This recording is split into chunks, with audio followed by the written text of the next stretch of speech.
Mario?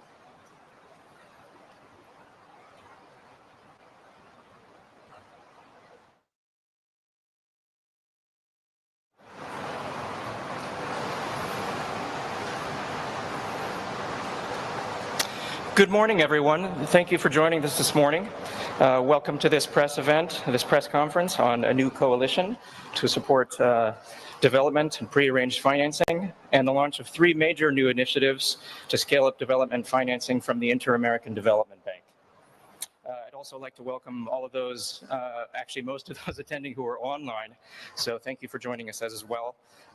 You can't submit questions, I understand, in real time, but please feel free to send them to us after the conference or anytime throughout the day, and we'll get back to you. My name is Taos Turner. I work in communications at the IDB, and I'm delighted to be joined this morning by our speakers, the Right Honourable Baroness Chapman of Darlington, the United Kingdom's Minister of State for International Development, Latin America, and the Caribbean, Elon Goldfein, President of the Inter-American Development Bank, the Honourable Ryan Strawn, Finance Minister from Barbados. And we also have 2 experts in the audience here who can come up to the stage later to answer any technical questions you may have. Mario de Almeida is a member of the Executive Committee of Eco Invest Brazil in Brazil's Treasury, and our colleague, Anderson Caputo, the Division Chief of Connectivity, Markets and Finance at the IDB.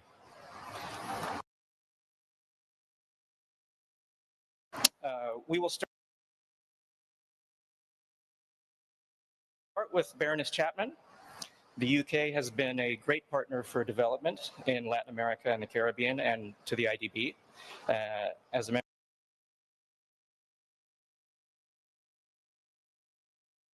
of the bank for over half a century. All this time, it's been providing know-how and financing to support development. It's a key part of the IDB's work to be a bridge between the region, Latin America and the Caribbean, and the world. So I will invite the panelists to come up to the podium to speak. Then they'll go back and take their seats. We'll have a dialogue and take any questions that you have in the audience. So, Baroness Chapman, the floor is yours.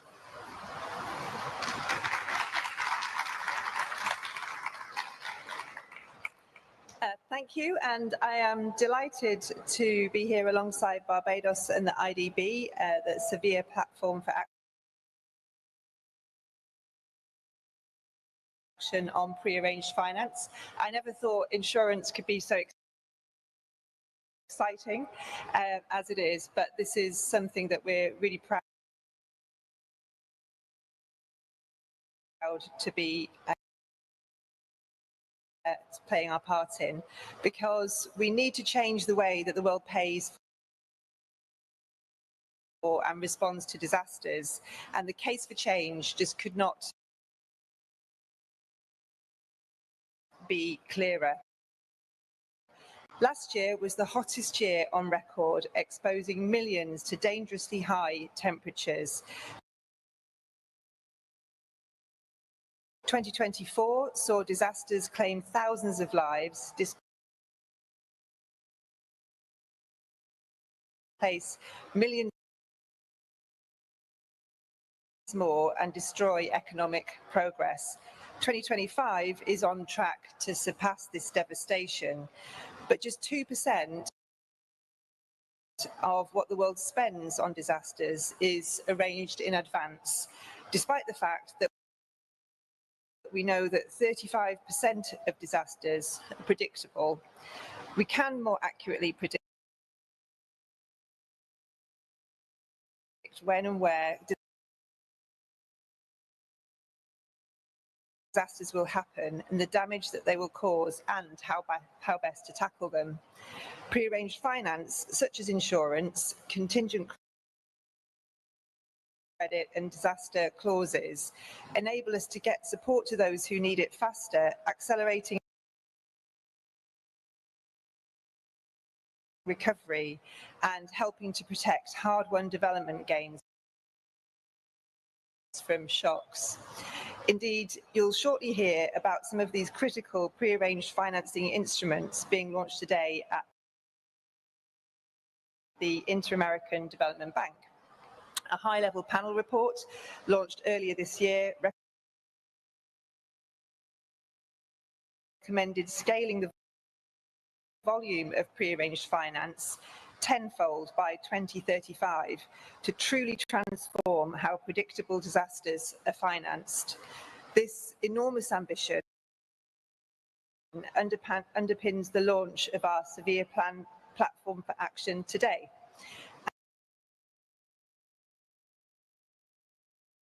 And we're bringing together a coalition of countries, institutions and industry players to explore how we can move towards scaling pre-arranged finance from 2% to 20% by 2035. Reaching this scale will mean nothing, however, if we don't focus on delivering impact. Now, this can only happen if we put those most affected by disasters at the heart of our decision-making, ensuring that they can access the special advice and tools to build their resilience and bounce back faster after shocks. We also want to use this initiative to drive transparency. So I'm pleased to announce that the UK will be the first country to report and publish our PAF spend with a view to increasing it over time. So thank you again for joining us this morning at the launch of this important initiative. Together, we can change how we respond to disasters. Thank you.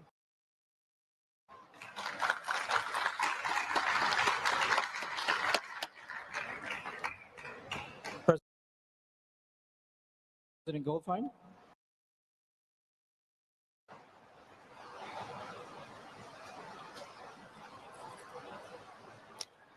So good morning, everyone. It's great to be with you and to be with Baroness Chapman and Minister Ryan Straw. Very nice to be with you in this panel. We are especially grateful for the UK's leadership on development and its leadership in this initiative, the pre-arranged finance. The UK has been a great partner for the IDB and a great supporter of development in Latin America and the Caribbean. This is a moment of global uncertainty and governments face rising fiscal pressure. They want to address challenges like disasters, but they want to keep their budgets. And pre-arranged financing can help do this. So the IDB endorses this initiative. The UK goals align with our broader work to support development. And this morning, I also want to announce 3 major initiatives by the IDB to help countries meet their development goals. Number 1, we call it FIRE. We're expanding the IDB disaster risk coverage by 2 billion by launching 2 initiatives to help countries. And for the first time, we're also addressing the private sector companies to manage disasters. So first, we're going to scale up our climate resilient debt clauses, CRDCs. More governments will gain access to CRDCs with this additional 1 billion in protection to be made available by 2026. We are also expanding our contingent credit facility for natural disasters, increasing the number of eligible countries and raising coverage by another $1 billion also by 2026. In addition, we are pioneering a regional disaster risk transfer program to help countries transfer extreme event risks to the insurance and to the capital market. So we have pauses, the debt clauses to pause, but we also now starting to pioneer the transfer of the whole risk to the markets. And finally, in terms of disaster risk management, we are going to have a new business resilience program, which means that we will have debt clauses also in the private investment to cope with a wider range of shocks. So this disaster risk package will address a very important challenge of governments and companies. The second big announcement is our FX Edge. FX Edge provides also a package of tools, a blended finance, a liquidity facility, technical assistance to capacitate, and FX tools to mitigate exchange rate risks. We hope that this package will unlock investments, generate resilience to the economies. The FX Edge builds on Brazil's Eco-Invest, a pioneer collaboration between the IDB and Brazil, enabled by the technical cooperation from the UK. Eco-Invest, first mobilization, mobilized $8 billion in private investment. And we want to do much more to come. A second auction aims to recover 1 million hectares and increase food resilience and sustainable timber production. And finally, a third round will support green investment in the Amazon to mobilize capital, equity capital, and strengthen project pipeline. So now we are moving from the Eco-Invest to the FX Edge to offer this platform to the other regions.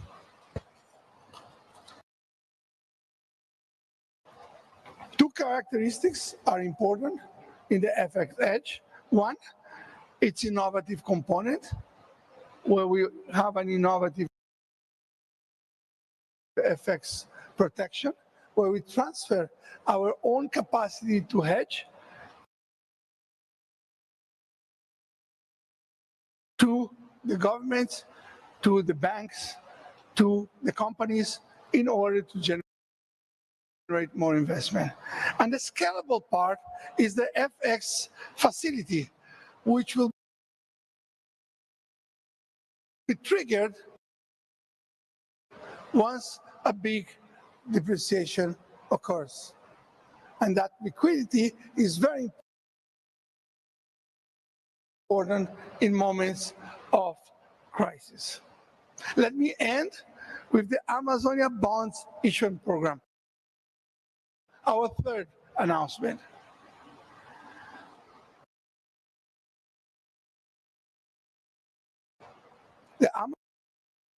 Amazonia bond will be based on the guidelines that were issued just last week in an initiative with the World Bank and the IDB, where we look, monitor, make sure that the resources that we tap the markets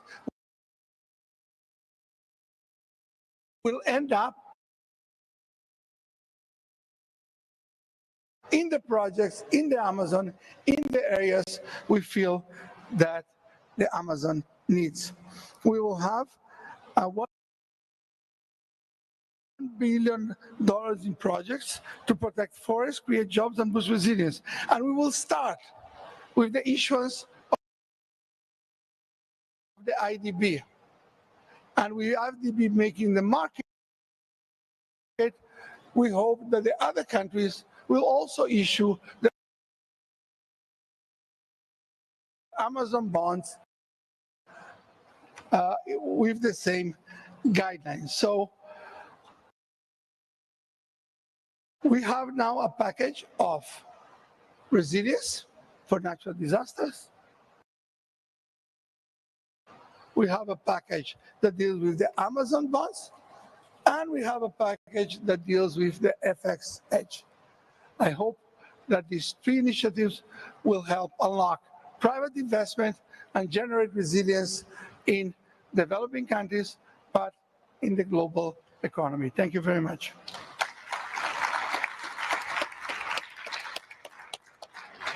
Thank you, President Goldfein. Minister Stroh, may I invite you to the podium?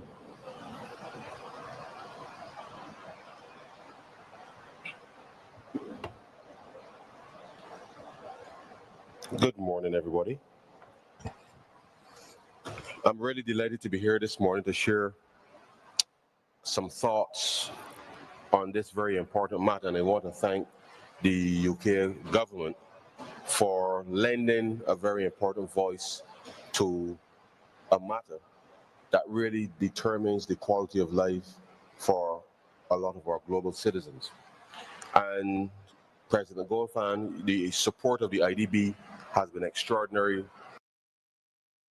in Barbados' context, and therefore I want to thank you too for the announcements that you've made here this morning, because as the chair of the V20, we have been pushing through the Bridgetown Initiative to be able to ensure that these matters can be put in place to give relative certainty to governments that there's liquidity being made available swiftly in the event that disasters arise. Now, we know that we live in a world where we are absolutely certain that there will be some disaster at some point in time. And let me say that the efforts to put these arrangements in place, I think, are gaining momentum. We are seeing more and more multilateral development banks coming on board, more bilateral countries being able to provide support bilaterally to be able to provide some safety, some certainty with respect to governments being able to respond to their citizens when they truly, truly need it most. And so I just want to share with you a very quick history in terms of what Barbados, what we have done, what we will continue to do to ensure that the notion of prearranged finances is not just conceptual, but it becomes, in effect, a lived reality for our citizens. And what do I mean by that? In 2007, the government of Barbados enacted a piece of legislation called the Catastrophe Fund. And at that time, it was focused on, because we had a series of house fires, predominantly in the urban areas, lack of insurance, and therefore the government needed a mechanism to be able to respond swiftly, to be able to help people recover, that did not cause great concern with respect to the budget. And therefore we put this mechanism in place whereby employees contributed through their national insurance scheme into the fund, to be able to provide the coverage, quote unquote, for the most vulnerable families across the country. And so we have a relatively short history in being able to ensure that there is some level of financing in place should families need it. But we fast forward now, we live in a world where hurricanes are becoming more frequent, more intense, earthquakes are ravaging parts of our region. We've had droughts impacting farmers, and certainly on the island, food security is critical, and therefore we have had to evolve to be able to help respond to the pressing needs of the time. And so just early this year, we determined that we were not going to wait until the disaster happens to respond to people, that we needed to ensure that resilience is built in. And let me just say for the record, whilst Barbados has championed the inclusion of natural disaster clauses and pandemic clauses into our debt and want to see that happen globally, the reality is that we actually do not want to experience the disaster to get debt relief. Resilience building is what we want to be able to do upfront to minimize the loss of life, to minimize the disruption to livelihoods. And therefore, in March of this year, I announced in our budget that we will flip the script, so to speak. Rather than waiting for the disaster, we're going to be very intentional, very deliberate in relation to the building of resilience across the country. So we announced that we will change the catastrophe fund and the mechanism to become a resilience and a regeneration fund, which, having identified the most vulnerable families across the country, employees, employers, and the government will make direct contributions into this fund. The government will put in 0.35% of the previous year's GDP into the fund specifically to be able to focus on building resilience. The fund will be able to borrow and leverage the contributions. And we are going to, having identified those families who are most vulnerable, having done the research supported by the IDB, we have a national coastal risk integrated platform that mapped all of the higher hazards for the physical assets across Barbados.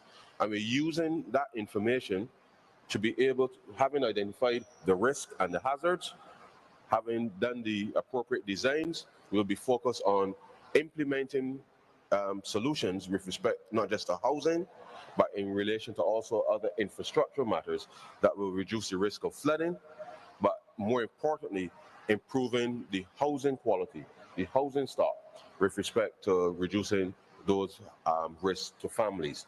And therefore, we believe that the approach of building resilience at this level helps us to prepare, to minimize, as I said earlier, the disruption and the loss of life that will happen when disasters happen.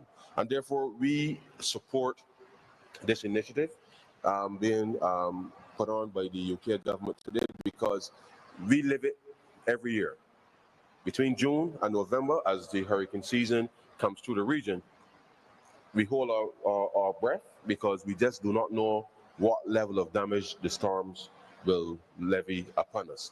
And therefore, these arrangements are critical, because we know that as much as we want to be able to build resilience, you must have access to liquidity almost immediately to be able to help respond in a post-disaster world.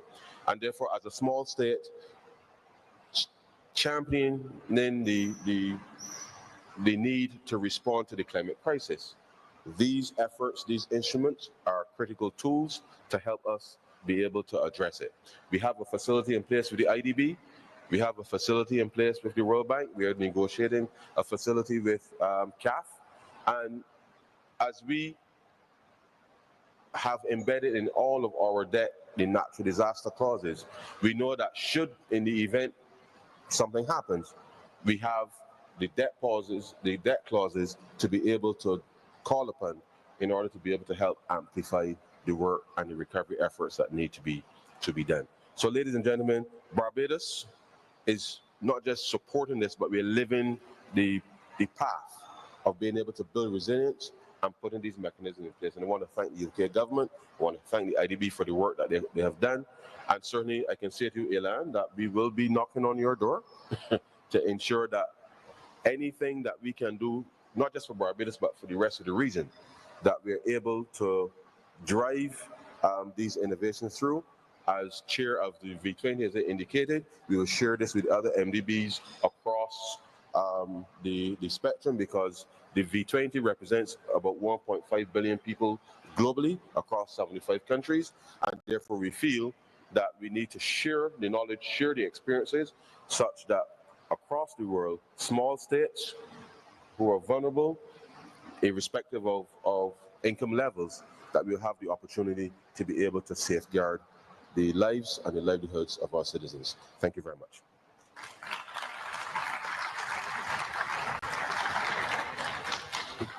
Thank you very much, Minister Stroh. I should note that there has been a change of scheduling, and President Goldfein will have to run in 2 minutes to a meeting with other leaders. So I'd just like to open the floor. If there's anybody here who has any questions, and you can ask it quickly, I'd be happy to get it into the President before he has to leave. And if not, then I will thank President Goldfein for his presentation this morning, and call up 2 other experts as soon as he leaves the stage. Thank you.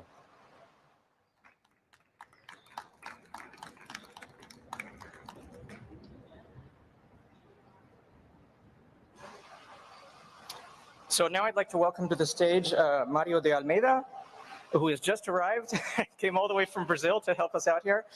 So Mario, please join us up here. And Anderson Caputo, another Brazilian who can also help us answer any questions you have, and is going to share a little bit about his thinking, their thinking on a couple of the instruments that President Goldfein just announced.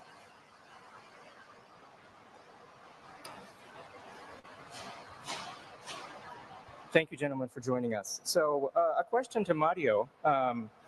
President Goldfein announced a very innovative mechanism based on a program we have in Brazil with the Brazilian government, Eco Invest, that has been remarkably successful in mobilizing private sector capital. And so I wanted to ask you, what has your experience been with this in Brazil? Why has Eco Invest worked from your perspective? And what do you think are some of the lessons learned that Brazil could offer the world? Thank you.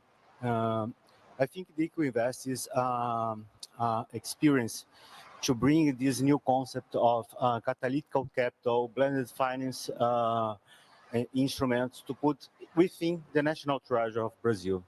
So we start with this idea last year, and we bring together MDBs and other private sector like financial institutions and asset management and other entrepreneurs to deploy this, to deliver this agenda, to create a new pipeline of projects to move into this low carbon economy.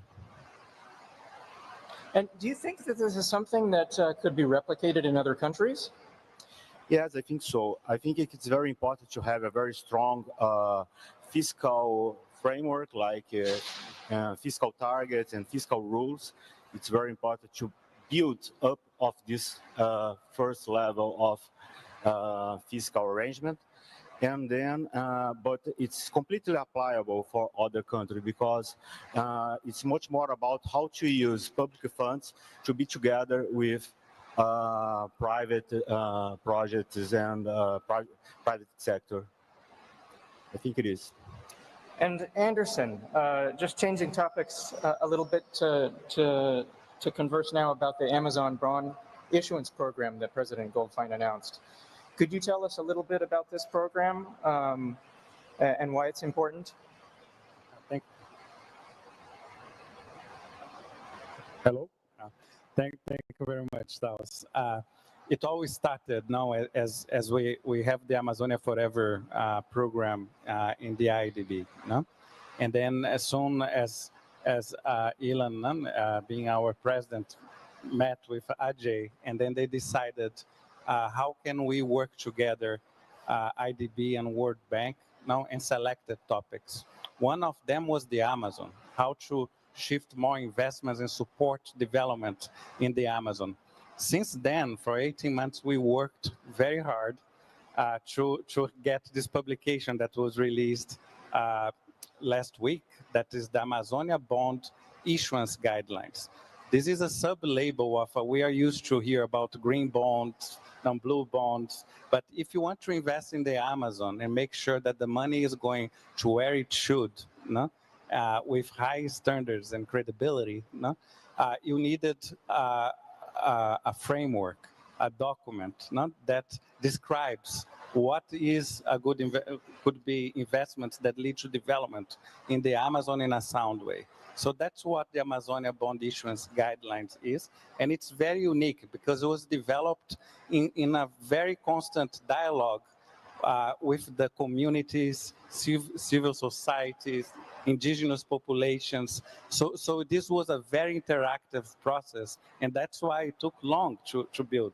No, so we are very proud that we launched that. So we are done with the first phase, and the announcement today is shifting to the next phase. The next phase now is to roll out the Amazonia bonds. No?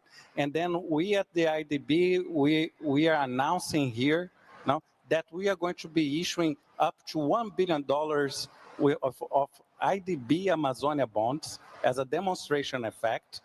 And then we are coming together with the World Bank, the IDB and the World Bank, that we developed this. We are going to go through all potential issuers of Amazonia bonds and demonstrate to them, present the issuance guidelines, support them to build their own issuance programs. Now, so that can be sovereigns, that can be private sector and other public sector issuers, all being able to mobilize private capital to the Amazon following these high standards. Thank you, Anderson. And for Minister Stroh,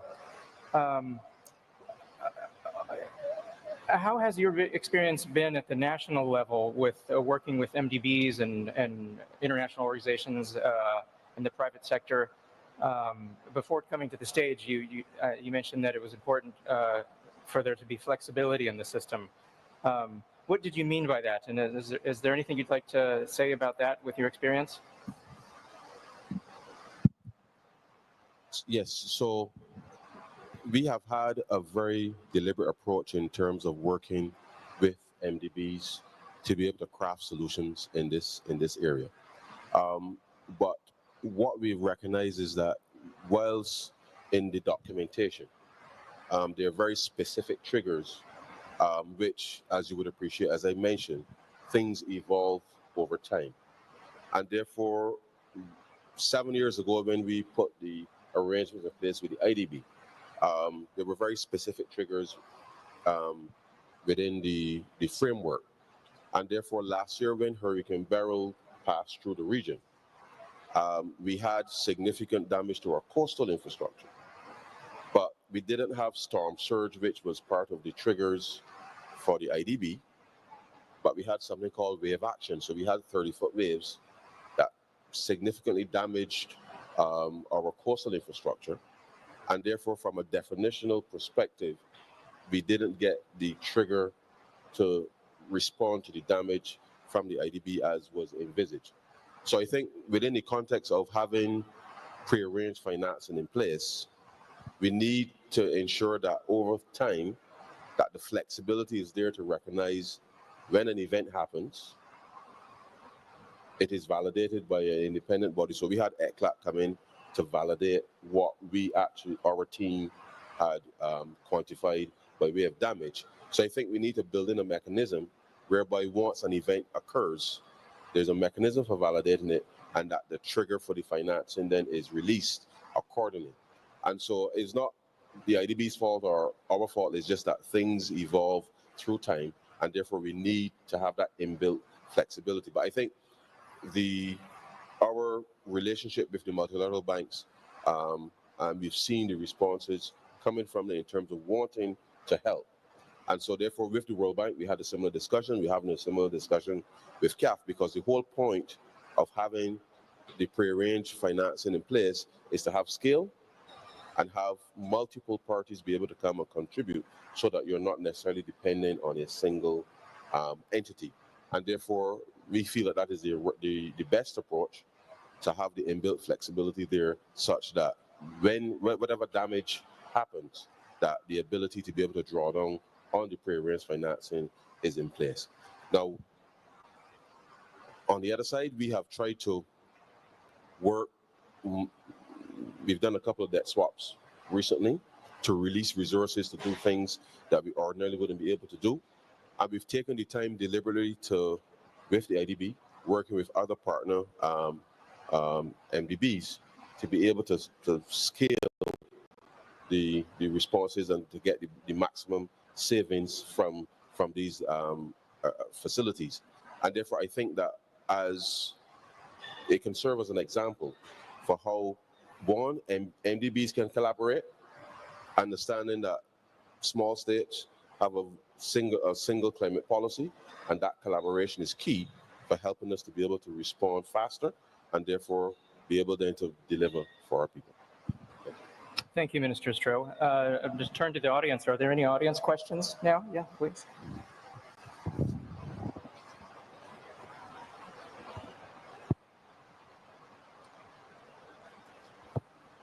If you could just mention your name and who you're representing. Thank you. Jamie Drummond from the Sharing Strategies Network. First of all, congratulations on this series of innovations. It's exactly what this platform for action is about. So it's great to see, especially on nearly the 3rd anniversary of the Bridgetown Summit, nearly 3 years ago, Avinash. So thank you. The question is, when we're all tracking to see is this getting to scale? And given, for example, the cuts in the UK to ODA, we hope to see offsetting, compensatory, innovative financing that's at least as much as the cuts have delivered. And I think this kind of initiative can help get us there and beyond, hopefully. But to unlock it, I suppose we need to know exactly the sorts of funding that's going into the key places to unlock it. So, for example, the insurance premiums, you know, who is paying, where does the money come from that to pay those? Exactly how much will we know those premiums are being paid, so that the funds can be unlocked? Thank you. Thank you for the question. I don't know if anybody wants to take that. Anderson? That's an excellent question, because we know that insurance is getting harder and harder as tail risk events are becoming more frequent and frequent. No, so the approach we are taking a lot is to use very wisely, when possible, like ways to make it cheaper to finance insurance costs and insurance premiums. No? So doing partnerships, sometimes the very scarce type of catalytic capital that exists, we are using for other purposes. And then we are trying to see how this scarce capital can really create much leverage. No? And we believe that in finding ways that insurance can get cheaper is a way. No? The other way of working to is what was mentioned here, is to reduce the damage that disasters can cause, so that you work more in sustainable infrastructure, in other things, so that when the disaster hits, the losses that insurance would have would be lower. No? And the other part is to help also countries with, there is a part that is public, that we will need to come and perhaps a bit farther than in the past, which this prearranged financing helps to do. And for example, in the IDB, we already support 14 countries in Latin America with our credit contingent facilities, which are very fast disbursing now resources. No? And then to complement that, that's when insurance could come for larger losses. No? So there is a lot of arrangements that we are needing to do to make it more affordable, no, and to adjust the distribution, right? Thank you. Thank you, Anderson. Any other questions out there?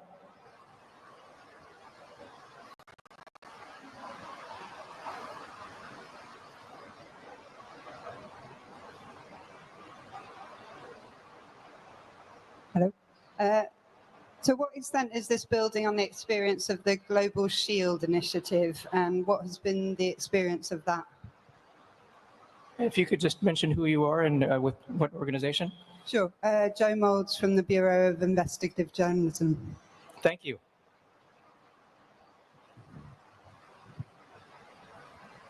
Well, so thanks for that question. I think what you're seeing is consensus being built as to why we need to work more collaboratively together.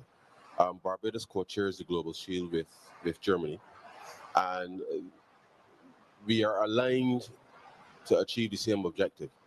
And therefore, I think that what we are trying to do is to make sure that, one, the conversation is happening in multiple spaces consistently, and therefore, any effort that we make with respect to MDBs is properly coordinated.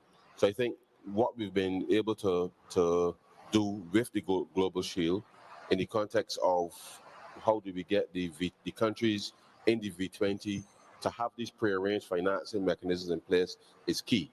One of the things that we have been advocating and pushing is for each country to be able to develop what effectively is a climate investment plan of sorts. Barbados approved theirs last year, so that the roadmap with respect to what needs to be done can be then better coordinated. So that work is being supported with the support of the Global Shield in relation to the development of those climate investment plans for the countries in the V20. And I think that once that is completed, that then enables efforts like these to be able to be amplified. Now, when we're talking about scale.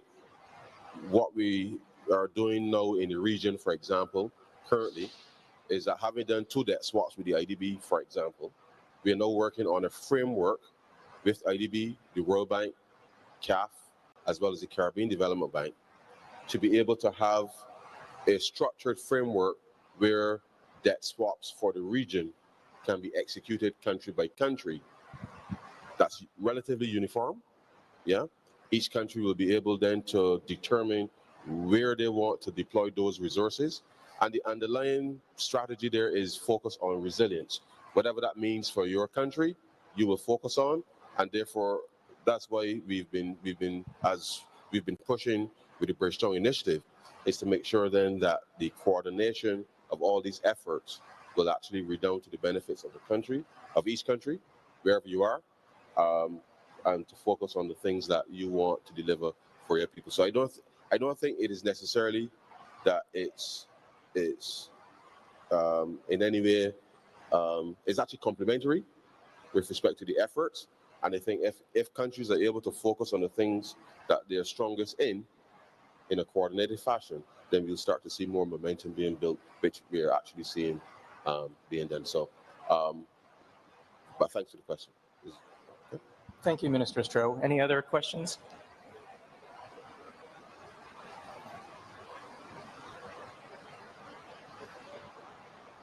Hi, my name is Anya. I'm a researcher on local currency financing. So I was very interested to hear about the FX Edge initiative. And I just wanted to hear a bit more about the eligibility criteria of it and how you are planning to deploy the different parts of it that you mentioned. Asking mostly about who is eligible and how do eligible candidates, do they need to source the instrument and then they get support from the liquidity pool, and also which MDBs are participating, and just a bit more information, and also maybe where there's more information to find out online. Thank you for the question. I think Anderson is probably best suited to tackle this. Okay, and I love local currency financing.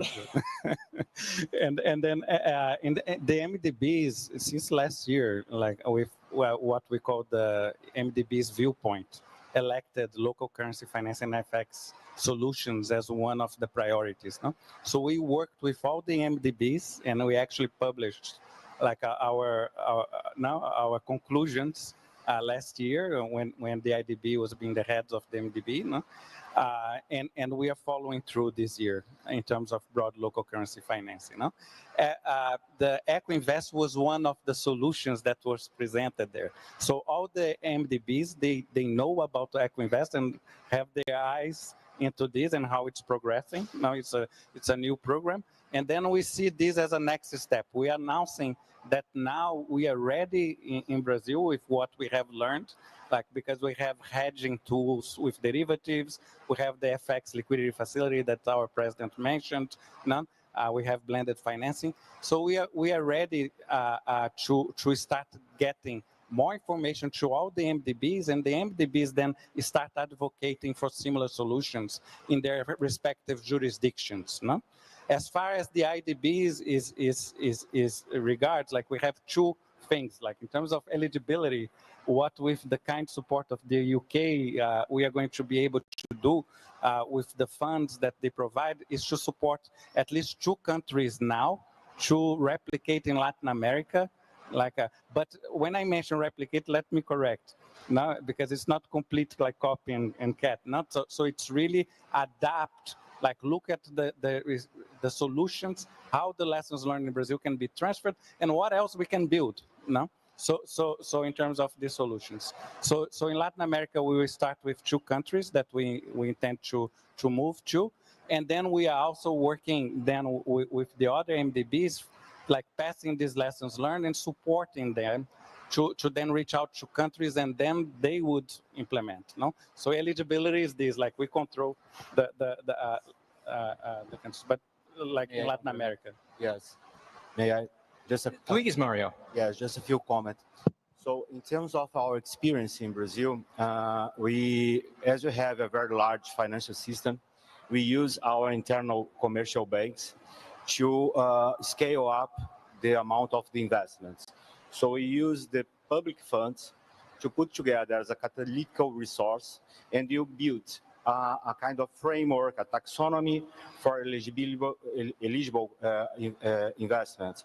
So we have 4 pillars: is circular economy, bioeconomy, energy transition, and infra for adaptation and green infrastructure.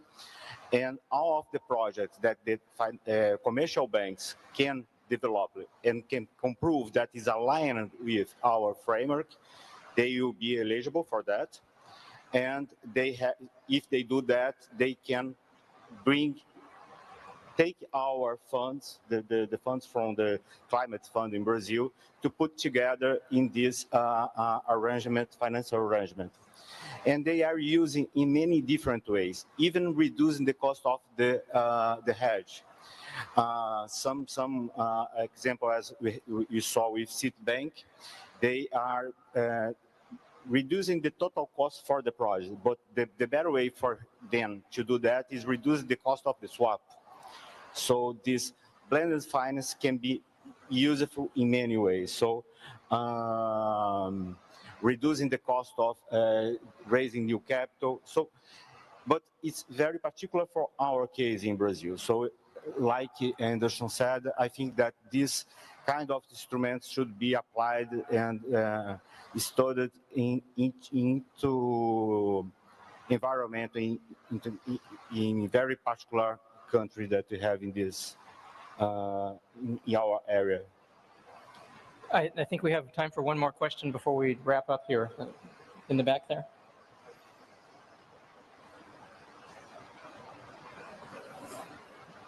Thank you very much. Is this working? Oh, hello. Thank you very much to all the panelists for a very interesting discussion. This is Sophie Powell from Christian Aid.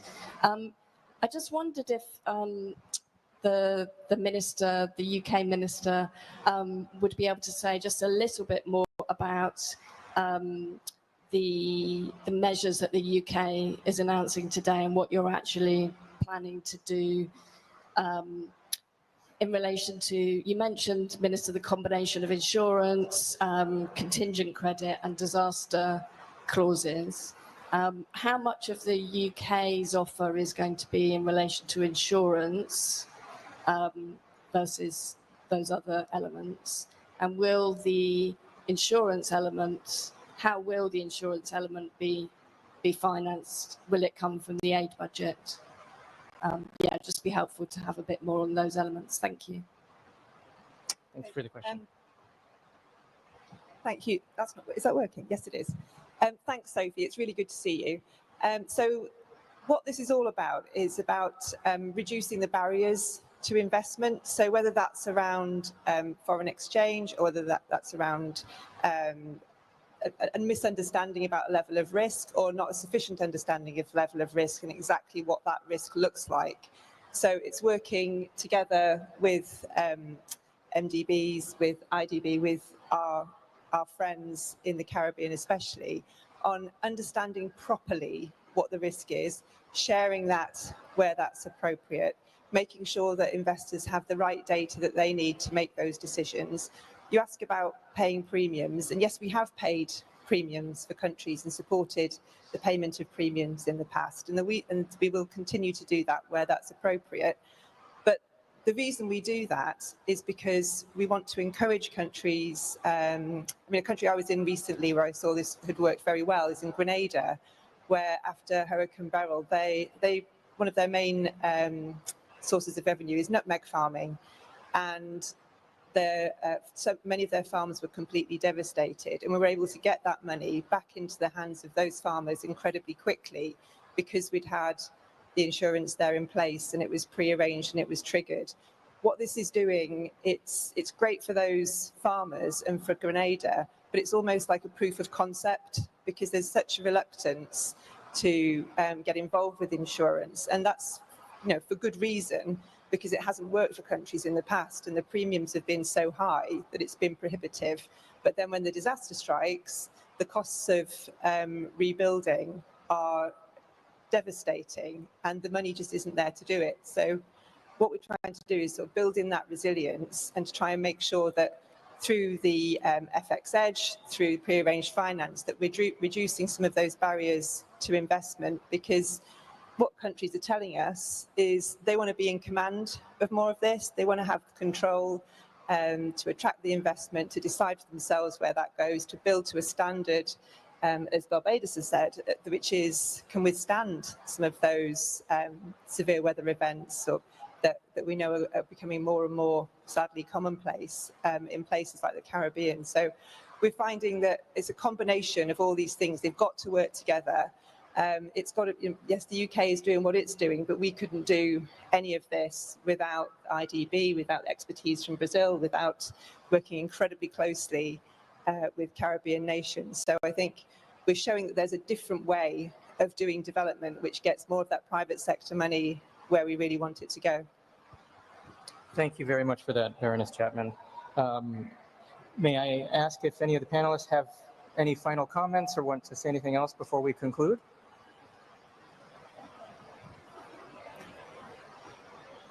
Then I would like to thank all of you for coming this morning and joining us at this relatively early hour. We hope you all have a great day. And just a reminder that a recording of this will be available online later on the website for the organization. Thank you.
So,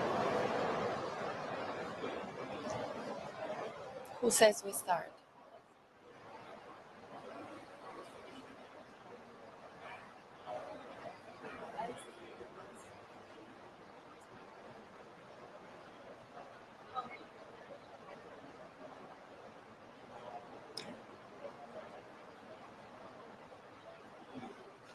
Are we ready? Are we ready? Hello?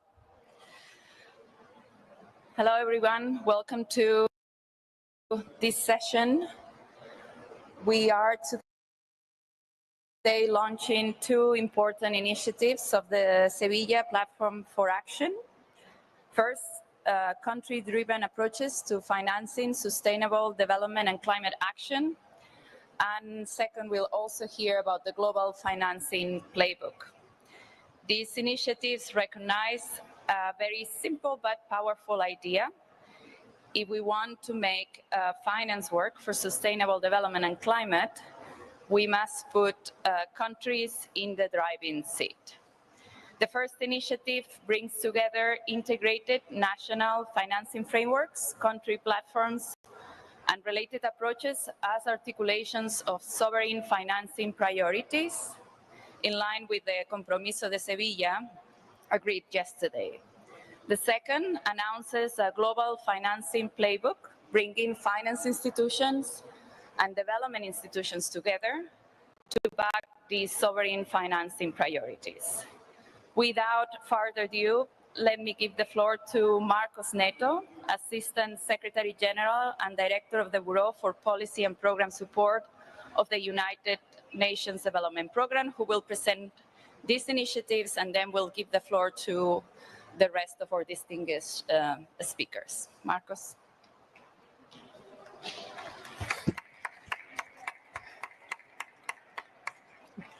Thank you very much, Anna. Ladies and gentlemen, this is like a family.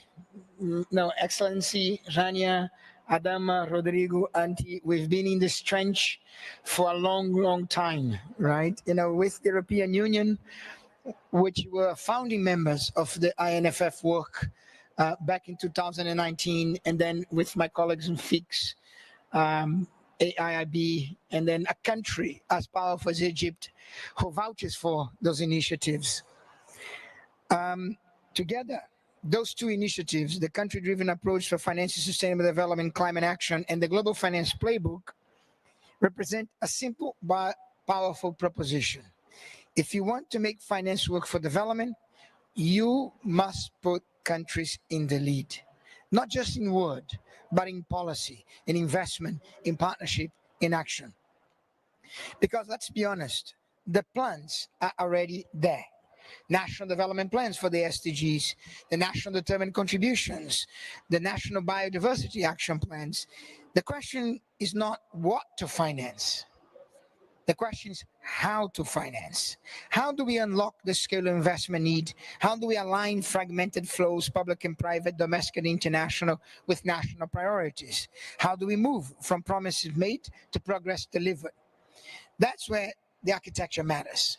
Integrate national financing frameworks, INFFs, provide the foundation. They help governments link plans to budget, tax policies, private sector incentives, building long-term strategies for financing the SDGs. And then country platforms. Bring those strategies to life. They turn vision into viable projects, attract partners, and they de-risk investments in key sectors from energy to agriculture to social protection. One starts with policy, the other starts with a pipeline. Together, they meet in the middle. Both are rooted in national institutions, guided by Ministers of Finance, Planning, and Economies. And both are expressions of country leadership.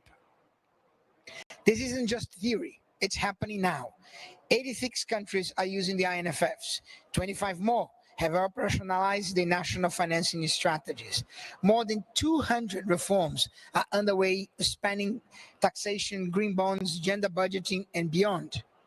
Our latest analysis shows that even in a sample of 17 countries, $16 billion in new finance has already been mobilized with 32 billion in existing finance better aligned to the SDGs. In more than 10 countries, from Egypt to Indonesia, are building country platforms that connected financing with national priorities in real life. We've heard the call from member states in the Compromiso de Sevilla. We must reshape global finance, and that starts by backing country ownership. That's why we are also proud to launch the Global Financing Playbook, a joint effort by UNDP, IDFC, IIRB, and other partners. There's lay out 4 practical pillars to guide collective action: policy de-risking, pipeline development, financial de-risking, and embedding impact.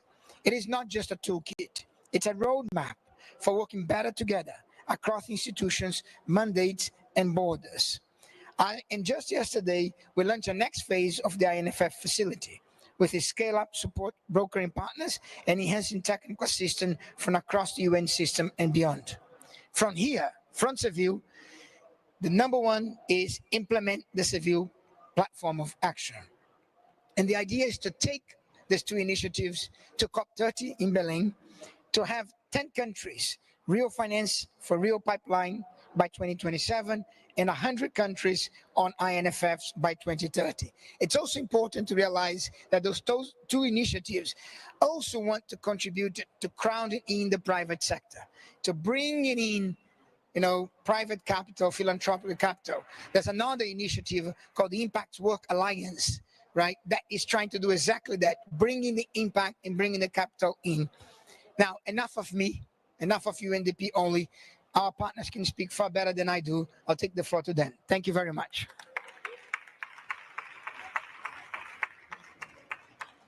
Thank you, Marcus. Now that we have learned about these 2 important initiatives and their value, we'll hear more about concrete examples from our partners and distinguished panelists. It's a pleasure to give the floor now to Her Excellency Rania Al-Mashhad. Well, thank you very much. Pleasure to be here among, as Marcus mentioned, family and friends. We have, I'm the only country on the panel or in this briefing. But for us to be able to move forward on many of these initiatives, we need partners. And we have the European Commission as a partner, European Union. We have AIIB as a partner, AFD, and of course, UNDP. And you mentioned the 2 key tools, country platforms and the INFF. To me, these are practical tools to be able to effectively push forward national strategies in ways that secure financing.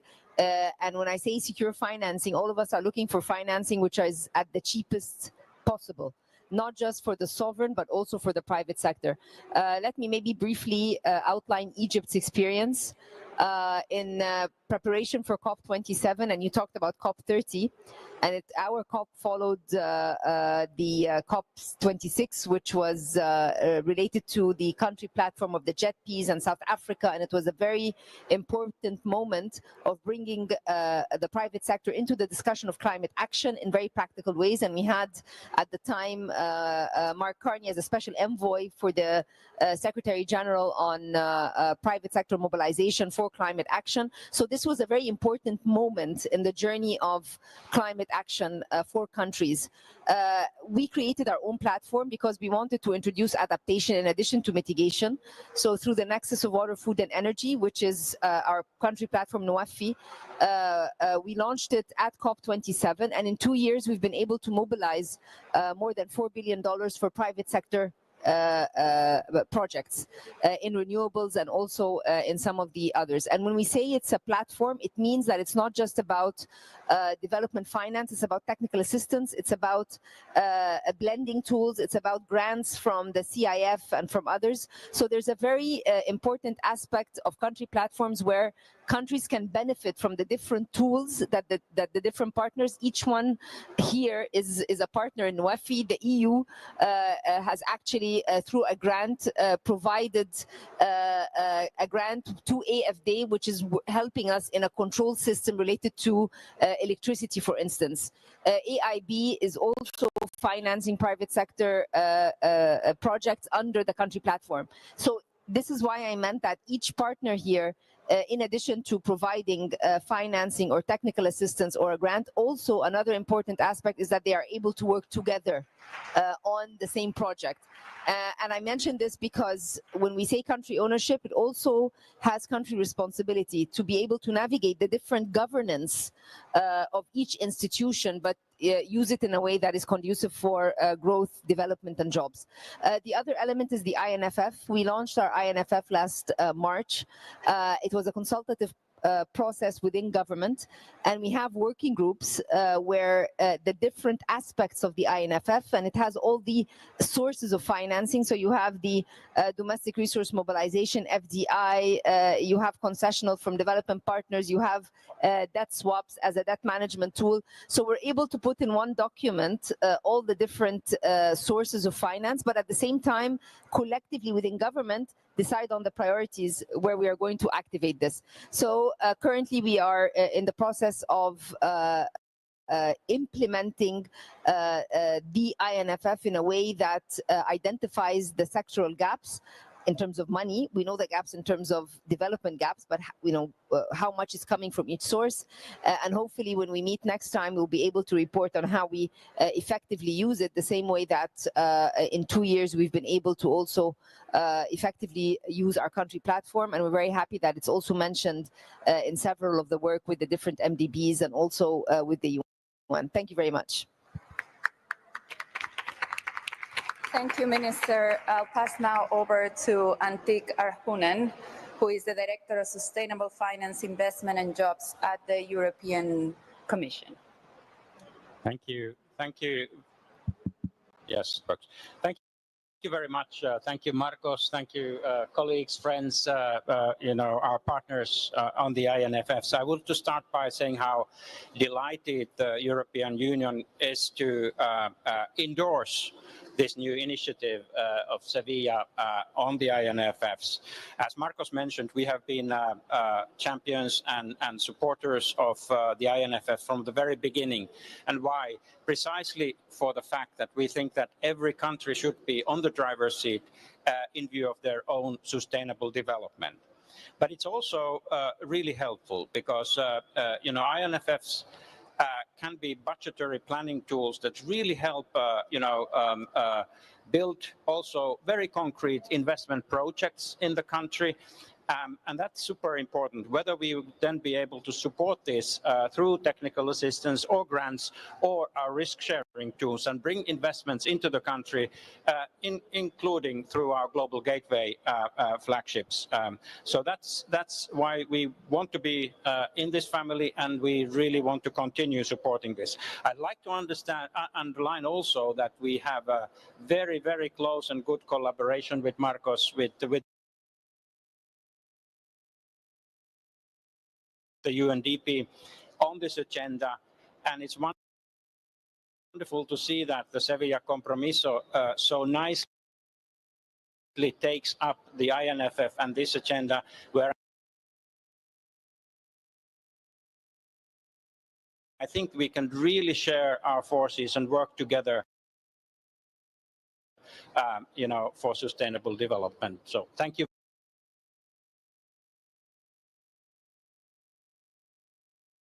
very much for this. Thank you. And we will hear now from the perspective of public development banks with Adama Marico, who is the Secretary General of the Finance in Common. Thank you very much. For those who don't know, development banks, this big community of 500 and plus banks in the world. The most known are the MDBs, and one of them is here, IIB, but you have in this community 90% of the bank that don't have any international exposure. They are not AFDs, they are not KfWs, they are not World Banks or African Development banks.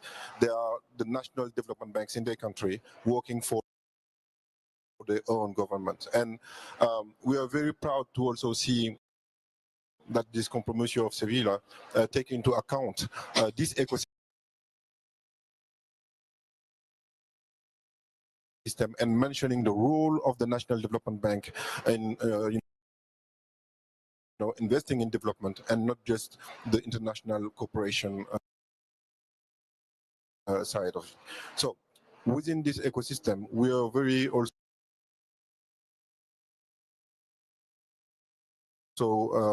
happy to see the role that those development banks can play in making happen, the ENFF and also the country platform disposal. So really important to have the national development financial ecosystem in a country being the skin in the game within the country platforms.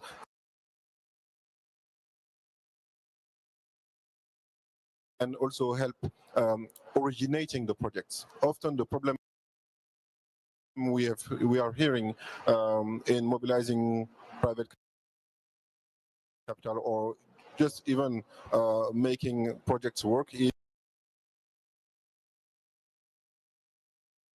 sometimes we don't have enough project or enough good projects. But preparing projects from Washington, Paris or Brussels don't make enough good projects on the ground. And I think somehow having this ecosystem of national development institutions, if the mandate is clear, if the government give them the opportunity to contribute on originating projects and making this happen in the community of development banking, it's an positive externality for the development investment. So we are very proud to be in this work, and congratulations to UNDP for coordinating all that. It's a work that gives the institutional perspective, the country perspective, linked with the financial system to support it. We are supporting the finance ministers as development banks, and I think this is really the true definition of the localization of the development. So that's the first step. So this playbook really go in depth of the de-risking process from policy to the impact measurement, when you finish your projects. And this tool, Kiltut, is really useful in this ecosystem. So we are very proud to contribute on that. Thanks.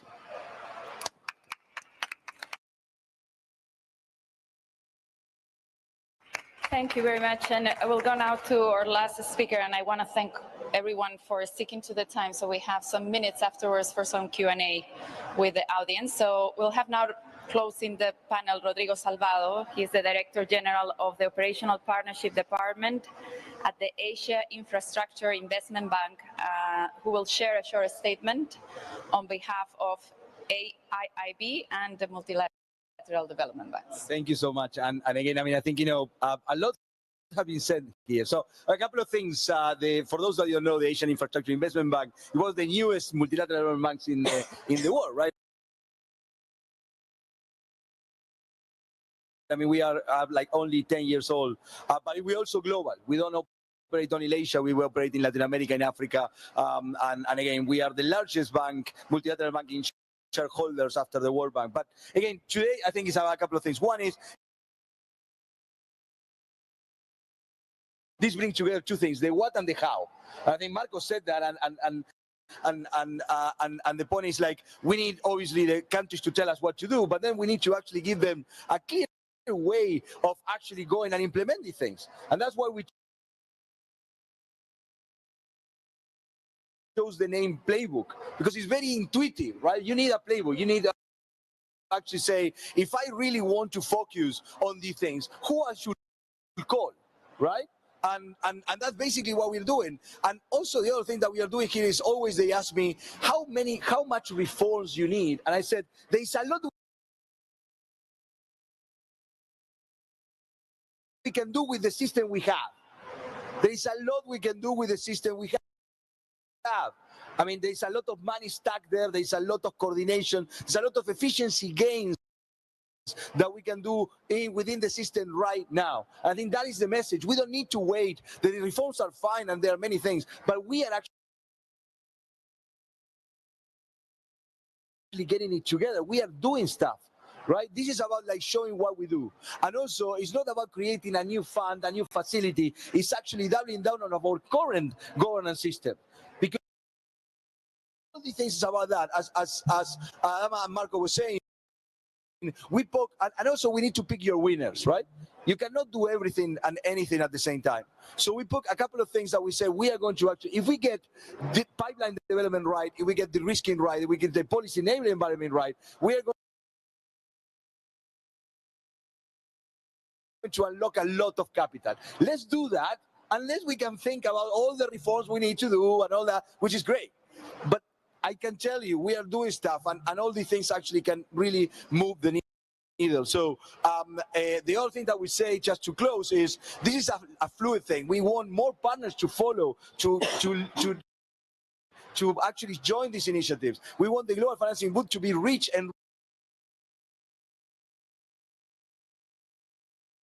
with more and more plays, right, that countries can choose from. So I also thank you for the leadership of Egypt, right, in actually driving this, and because again there are a couple of countries that really are taking that thing. In Addis, it's already the concept of country ownership, but I don't think we got it quite right. And now I feel that we are getting there. So again, and also as Marco said, it's fantastic to be working with friends. I think it's an honor and pleasure. So really, really thank you for that.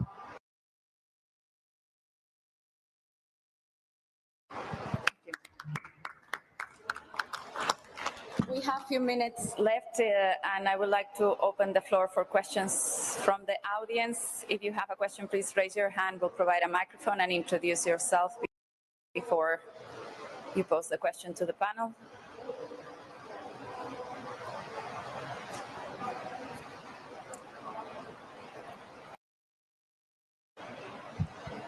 Thank you very much. My name is Sandra Martinson. I'm representing UK NGOs network. I just wanted to ask about the strategies and plans. I think it's really critical that these are also democratically accountable, and the civil society and broader kind of multi-stakeholders are included to make sure that the priorities and plans which are set for the country, the pathway to development, climate action, are really aligned with the needs of the people. Thank you. Thank you.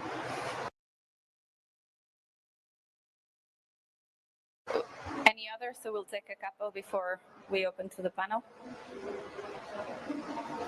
No, I have one on my own, if I may, to add. You know, this is a year with critical milestones. One of them, COP30, this coming fall. So how these initiatives build momentum towards COP30 in Brazil as well?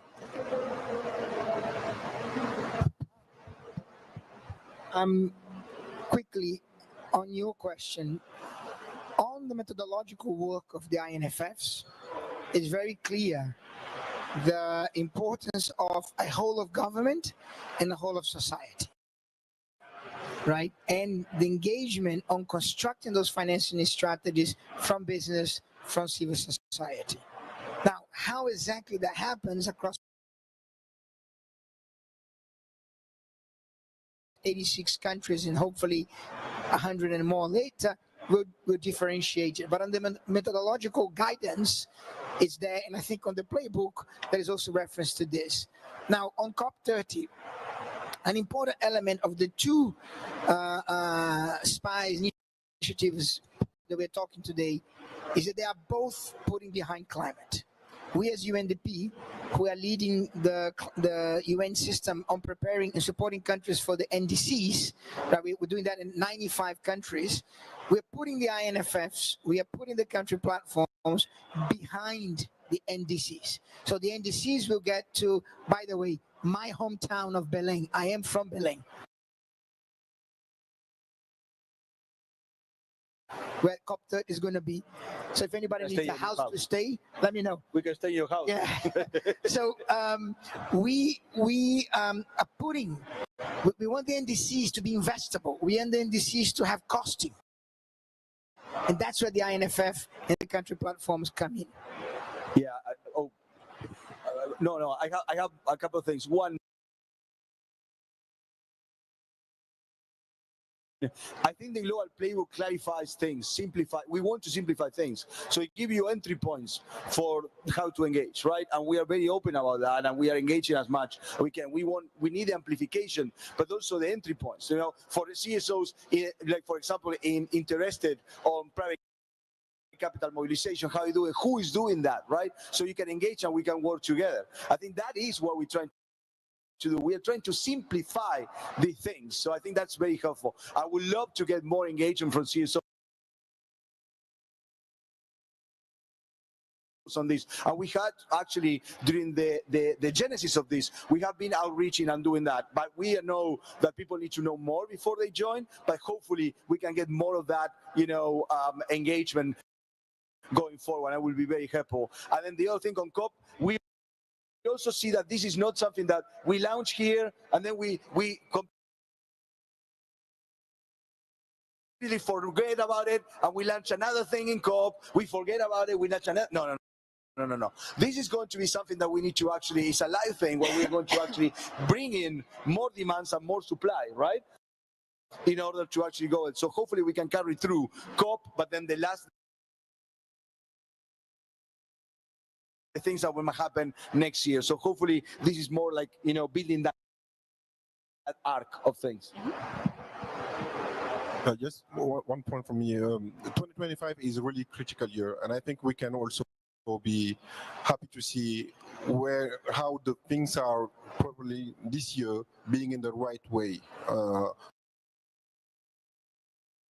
of reforms. 2015 was great. We had 3 big reforms, but they were, upside down. We started with SDGs, and then we had the Paris Agreement, and then the SDGs. So this year, hopefully 10 years after, it's a consolidation where the development finance is now backing Paris Agreement and the SDGs clearly. Those are still our mandates, and we are still working in aligning finance and making finance the new norm, sustainable finance the new norm. So development banking today is definitely linked with the fact that you are doing sustainable finance, and climate finance is not backwarding. So my point is, in COP or with the G20, we are lucky. 2024, half of the world won in election. 2025, hopefully, we have seen the results of those elections, but somehow Africa, where the development needs is really, the heaviest, is also leading one part of the discussion, with South Africa leading the G20. Brazil was leading the G20 last year and the COP this year. So the development agenda, for sure, is really, we can hope that it's coherent with the COP and the climate agenda to come. One last thing is that countries such as Egypt, we've been using the tools. So also shedding light on how we've gone from policy to practice is important. So as my colleagues mentioned, they are not seen as fragmented initiatives or ones that are replaceable one conference and one summit after the other. So I think this is going to be also an important aspect. I call on UNDP and others to each one of you partners with us on initiatives which are, in continuum. We do a lot of coordination. My colleague, Minister of Finance, is here. Everybody works together in the Economic Committee to ensure that the different multilateral tools are actually implemented in the most efficient and effective way. So let's shed light on country examples that have worked. They take a lot of effort, but at the end of the day, they have delivered. Congratulations to the Sevilla Platform for Action, and very happy that we partner with you on this and show a country example that works. Thank you very much. Yeah. No, I think that it's really important also to underline the sort of the efficiency aspects of the INFFs, the fact that you can do efficient budgetary planning both on the expenditure and on the revenue side. And then the other element is the increased transparency that you get actually when you look at the different flows and how these are handled. So I think this is a very, very big driving force also for us to be part of this. Thank you very much. We have one more question from the audience, and we are over time, but maybe we can address quickly. Jamie Drummond from Sharing Strategies. This is an excellent initiative and exactly the kind of technical and financial coordination for country action that this platform for action is all about. I want to build on Sandra Martinson's question with a suggestion, which is that particularly perhaps for the INFF, you're not very well known outside of the bowels of bureaucracies.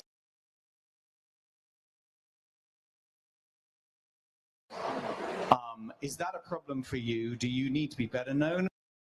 Or is it nice for you to be quiet and in the back room? Because when it comes to funding, sometimes it's important to have a better known brand. So it's a sort of tactical question. And related to that, there's adjacent pieces of infrastructure which are sort of quasi-governmental, quasi-non-governmental, like the Open Government Partnership, the Open Contracting Partnership, the International Budget Partnership, all of which are about transparency and accountability working between government and civil society. They're excellent organizations and they are underfunded and underappreciated. And if that part of the ecosystem fails, I think the engagement of citizens in country efforts like this will falter. And I think quite a lot of us are worried about that part of the puzzle. So how can the panel make sure that that continues to get attention? And does the INFF itself need extra branding support? It's actually quite an interesting question on the branding for the INFF. See, the INFF is a tool, as Minister Rania said, for governments. So I don't want to be bigger than the governments. Clients matter. And it doesn't matter what it's called. I've said that many times. Actually, INFF is a horrible name, by the way, right? Talk about marketing, integrate national financial frameworks is not a good marketing name. So for me,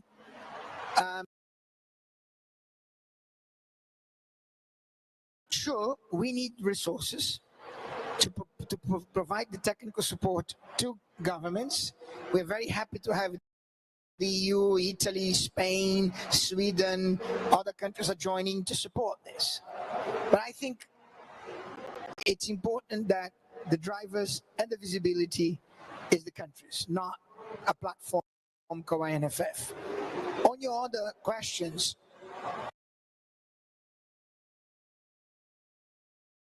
we are, the International Budget Alliance is very much involved with us on INFF on the budgeting side of the work. We have joint work with them, guidelines and other aspects. I can't comment on the other two that you mentioned, but on the the National Budget Alliance, we have worked jointly together. But I think your point is right. Whoever comes in to support the governments in creating their strategies and being the driving forces and tell the donors, hey, you want to come to Egypt, you want to come to Zimbabwe, this is my plan. Don't come and tell me what I need to do. Join my plan, right? And I think that was always the spirit of the EU back in 2019. I don't want to tell what I want to finance. I want to have a coherent strategy that I buy in, right? And I think that's where we are going forward in that sense. And that what we learned in 86 countries is that's not just for ODA. You know, it generates pipeline, it generates private sector engagement, it allows philanthropy to come in, allows budget reform domestically. So it has actually created an entire system reform going back and forth. I don't know if anybody wants to. Okay, so if no further comments, thank you to our speakers and thank you to the audience for your interest, and goodbye.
Good morning. Good morning, everyone. Thank you very much for joining us today to the launching of the platform on taxing the super rich. We are very pleased with this initiative made as a joint effort of the Spanish government and the Brazilian government as well, and of course with the support of the different organizations from civil society. So I would like to thank to all the people involved in this work. And today to present the platform, we will have interventions from Mr. José Gilberto Scandiucci, Minister Counselor at the UN Mission, and also Jesus Gascon Catalan, Secretary of State for Finance in Spain. We'll start with José Gilberto. Please, José, the floor is yours.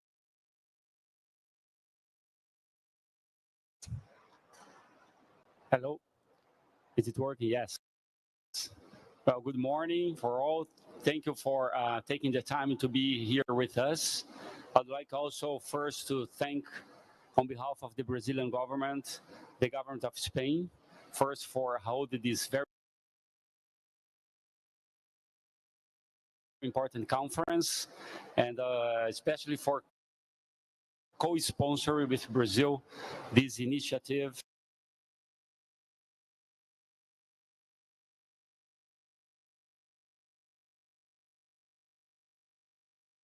that we're going to present here. I'd like also to thank all the partners on this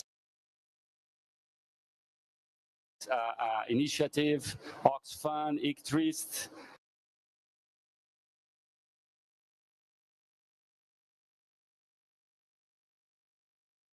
EU Tax Observatory, and UNDP.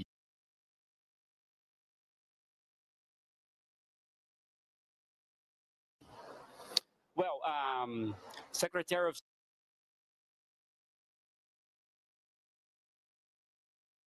State Jesus Gascon is going to present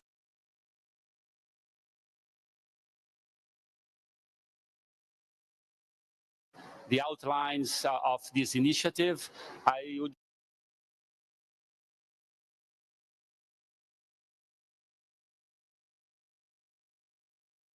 just like to make a very brief introduction on how and why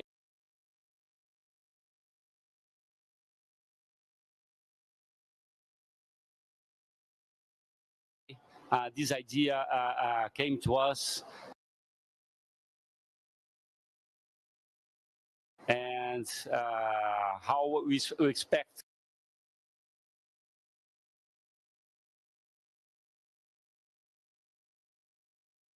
to have your support and the next steps. Let me first just begin by saying that this initiative is in the end embedded on a larger picture of the support that Spain and Brazil and other countries like South Africa have on multilateralism and on international cooperation as a whole. There are some social groups recently that have been arguing that multilateralism is a threat to national sovereignty, that international cooperation tends to be detrimental to the implementation of national policies. We, at least Brazil, we think the opposite. We do think that a strong multilateral system, that international cooperation are critical, are essential for the implementation of effective national policies, because we live in a world where cooperation is very much necessary for the implementation of these policies. So we do need a strong and rule-based international system that can make us have effective economic policies. And second, this initiative is a component of our struggle to confront the issue of growing disparities and inequalities of income and of wealth. So we are very happy to see that the inequality reduction is a component of the FFD, of the Financial for Development Conference, and we are very much happy to see if we can advance this agenda. Let me just say that for a first comer, for someone who just came to this room and came across this taxing the super rich agenda, it may seem as a radical or far leftish agenda of some governments that want to be very aggressive against some specific groups. Well, it's not. I mean, in the end, it's a very moderate and very sensible initiative to confront a reality that it is very radical and very threatening. So we as governments, as civil society, as citizens, we cannot tolerate the intensity of the income inequality which has been increasing in recent years. If you take, for instance, a recently published study and report of Oxfam, they say that between 2015 and 2022, which is the latest data available, the increase, just the increase in wealth of the top 1% of the billionaires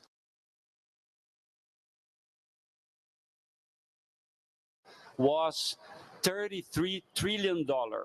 This is just the increase of their wealth in 7 years. So $33 trillion is 22 times higher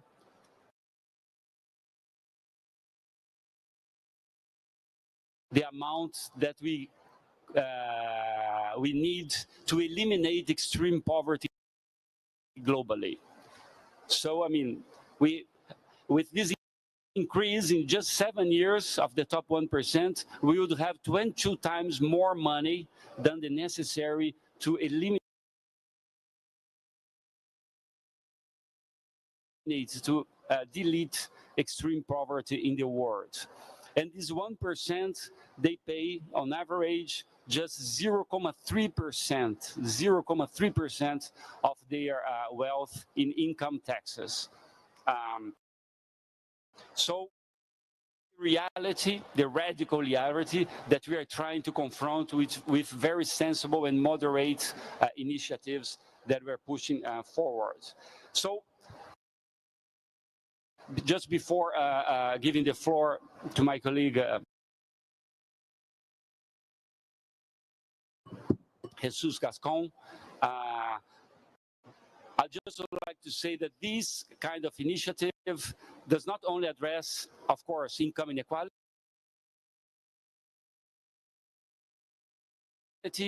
it's not only a moral issue and an issue of social justice, but it's also an engine for economic growth, because when you transfer money from the top 1% to the middle class and to the poor, you have an increase in consumption because their propensity to consume, the middle class and the poor, is much higher than the top 1%. And in the end, it's also a very important instrument that maintains our social contract and finance social policies like health, education, social security. So that's why we are glad to see this initiative in a Financing for Development conference. So we are talking about giving the governments and the public sector the tax revenue necessary for very basic and important social policies. Brazil has been pushing for this agenda domestically, but internationally as well. Last year, as chair of the G20, we were able to have a ministerial declaration that was very clear on the importance of making the very rich paying their fair share of taxes. And also in the UN, with the help of countries like Spain, South Africa, and others, we were able to have this issue being mentioned in many recent documents. For instance, there is this debate in New York about the framework convention on on tax matters, and we were able to, in the terms of reference of this convention that's going to be negotiated, to have a clear mentioning of the taxation of the super rich. And here as well in the financial for development, if you take, I think it's paragraph 27E, they mention this idea as well. So this is a collective work. We expect civil society and citizens in general to join governments on this agenda, and we are making a call for other countries to join us and see if we can work together in order to, in the end, preserve the stable society that we have been developing for the last at least 80 years. Thank you very much.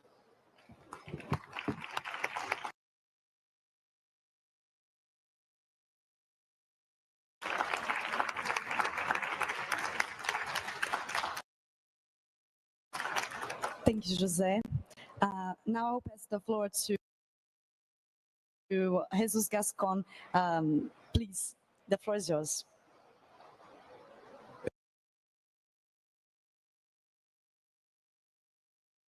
Muito obrigado, José. Eu concordo totalmente com você.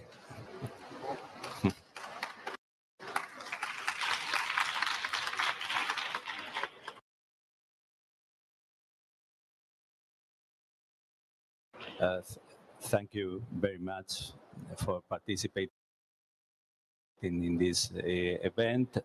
Thank you especially to ICRIT, to Oxfam, to the European Tax Observatory and United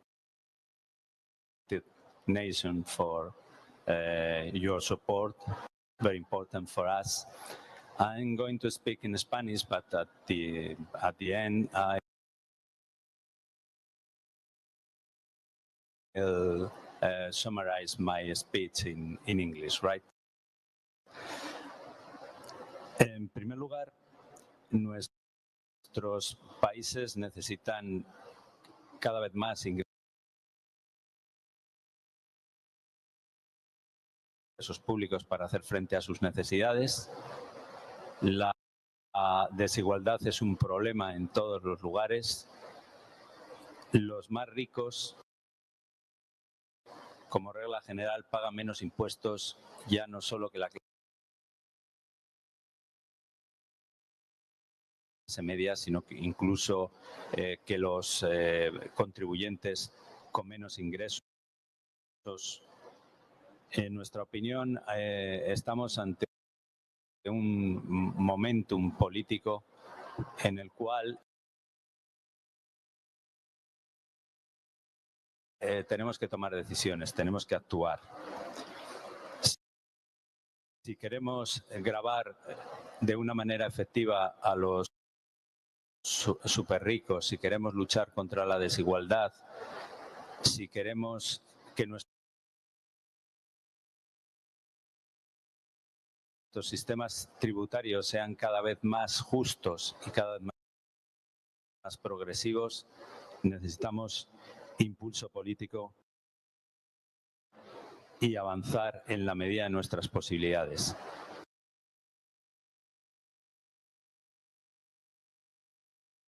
No estamos defendiendo un modelo armonizado global. Creemos que cada país tiene que elegir su propio camino, pero sí que es cierto que necesitamos coordinación internacional.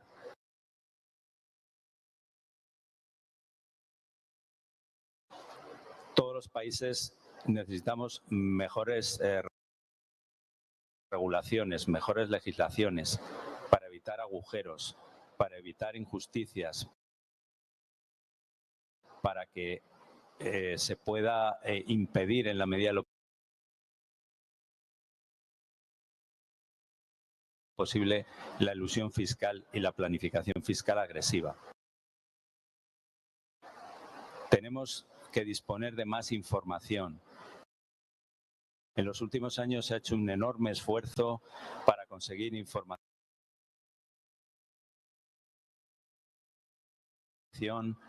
de otros países, sobre todo sobre cuentas financieras.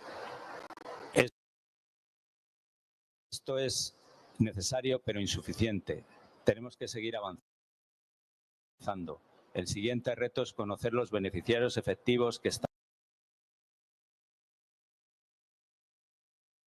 detrás de las sociedades y los distintos instrumentos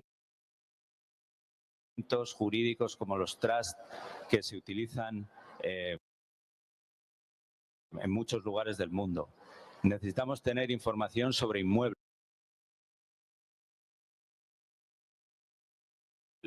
no solamente sobre cuentas financieras. Tenemos que pensar en intercambios de información también sobre activos. ¿Por qué no pensar en un registro global sobre la riqueza? Para llegar a ese punto, desde luego, tenemos que pasar fases intermedias. Cada país deberá tener sus propios registros y esto va a ser un trabajo ingente para las administraciones tributarias. Tenemos que ofrecer asistencia técnica, capacitación a los países que lo necesiten.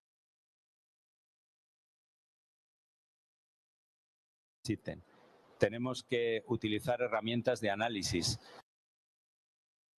No podemos analizar a una persona multimillonaria como si viviese sola en el mundo.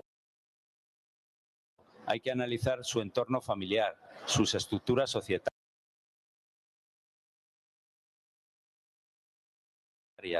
Y para eso hace falta mucha información y mucha capacidad de análisis. Sin toda esta información y sin administraciones tributarias eficaces, es difícil que consigamos ningún avance.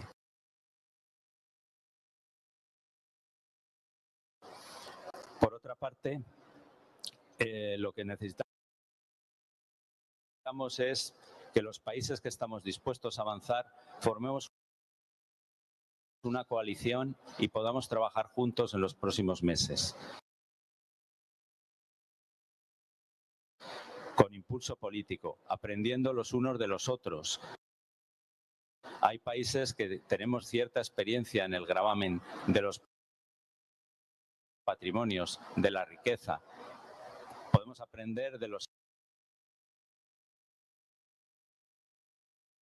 éxitos y de los fracasos de las distintas experiencias que se han intentado en los países del mundo.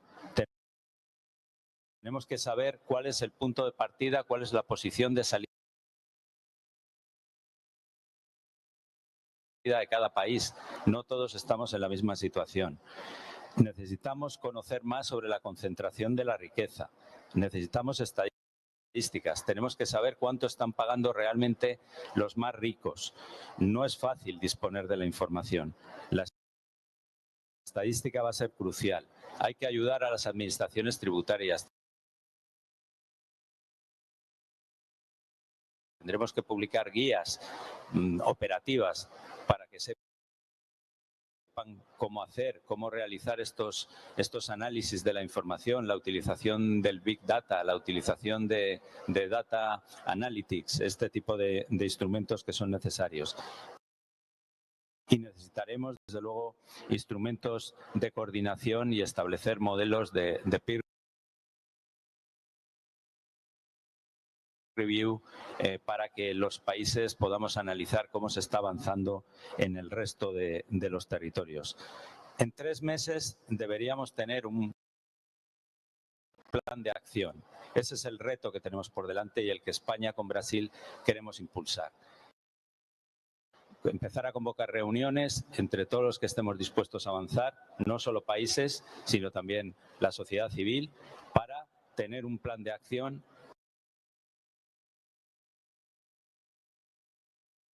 que en 3 meses pueda estar operativo y que a partir de ahí cada país con su propio ritmo pueda avanzar con este objetivo de conseguir que los sistemas tributarios sean más efectivos.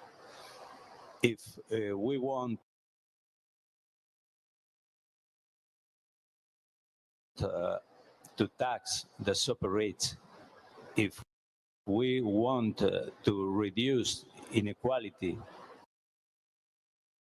in the context of more progressive tax systems, we need political support. It's a political momentum for that.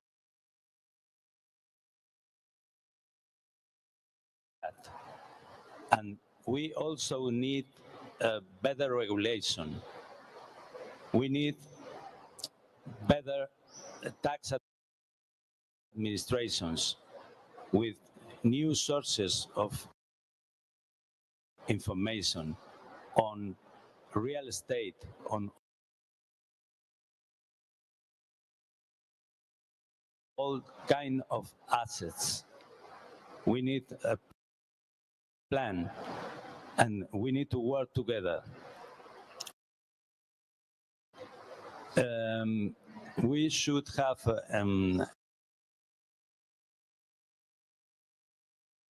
an action plan in place within 3 months. So we must immediately start working to achieve it.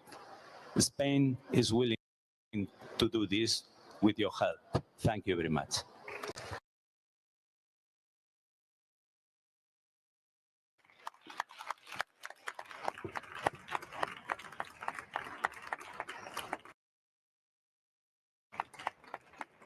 Gracias, Jesus, for delivering such an important message. Now we will move to a round of interventions from the audience. And to start with a good fit, I will pass the word for Hele from South Africa to deliver some initial remarks. Please, the microphone for our colleague.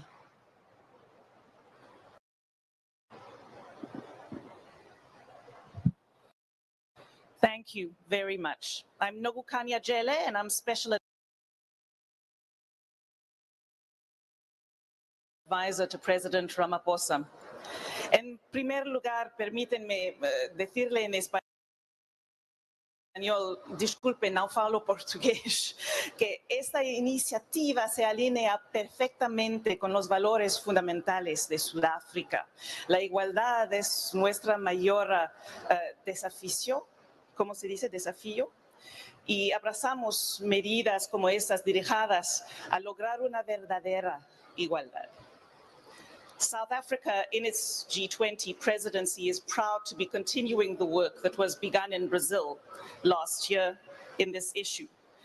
We believe in the need to develop progressive tax policies informed in an evidence-based manner, ensuring access to relevant information that can buttress those policies, and developed through cooperation, multi-state cooperation. All of this work is buttressed, as you indicated at the outset, by the need to defend the multilateral sphere within which this work needs to be done.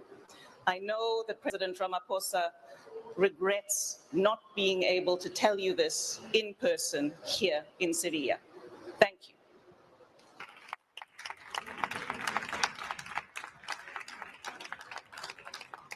thank you very much for supporting us, not only for this initiative, but all the other initiatives that we've been collaborating with South Africa. We'll now move with questions from the audience. Please raise your hand if you would like to remark.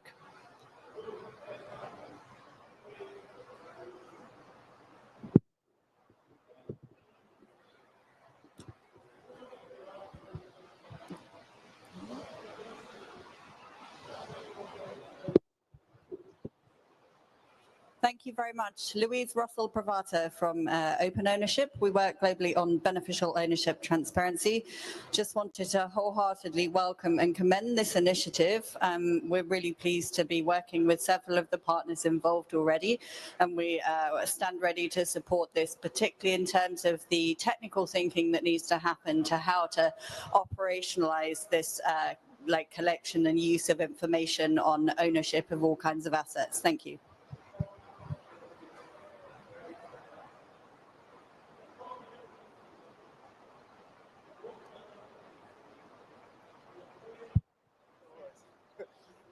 Giovanni Occhiali from the International Center for Tax and Development. We work a lot with revenue authorities in low-income countries, and we're also very happy to hear that there's going to be a continued focus in improving the compliance of a net worth individual across all of the world. We think it's very important to focus on the very rich, whatever that means in different contexts of the world, and to capacitate low-income country revenue authorities that are struggling to acquire the data both from other low-income country jurisdiction and low-income country jurisdiction.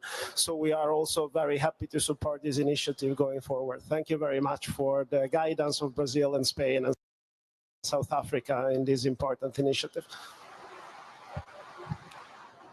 Again, we welcome this initiative. And this is Maria Rombalcera from the Center for Economic and Social Rights. And it is great that the government of with the FFD4, that the government of Brazil, with the COP30, and the government of South Africa as well, with the G20, is supporting this. My question has to do with the harmonization in terms of climate financing, how the taxes super rich could be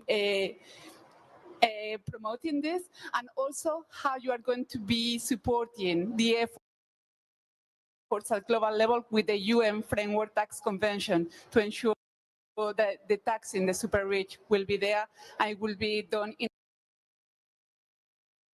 a fair and inclusive process. Thank you. Let's get a couple of more questions.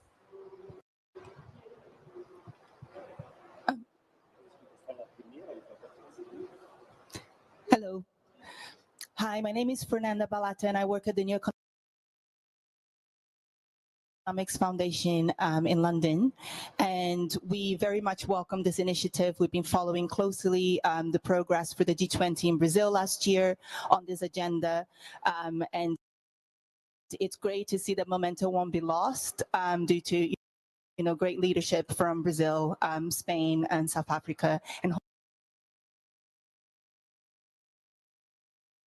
hopefully many others. And speaking from an organization based in the UK, I guess my question is, what's the message to the other nations that are not already part of the coalition? How can we bring them in? Just a note that we're working on looking at the institutional capacity, for example, of the UK government to actually tax high net worth individuals at the moment. It'll be great to collaborate on that. And we also have an initiative on extreme wealth in the extreme wealth line, which is also, another way to kind of showcase the harms really of extreme wealth concentration. Thank you very much. Thank you, and good afternoon. And this is Orria from UNDP. I'm the lead of public finance for sustainable development, and I want to say thank you to the government of Spain and the government of Brazil and the government of South Africa for leading in this initiative. Yesterday, we heard from most of the countries talking about the need to establish progressive taxation systems. them, and this is the initiative in action to start working on it. So count on UNDP to support in leading and making this happen at country level, obviously supporting member states in doing so, but count on us as a key partner of these initiatives. Thank you very much. Let's get one more question.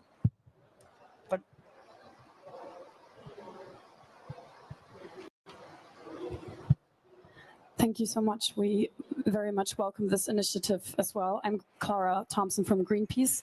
My question is, given that climate impacts are intensifying and public services remain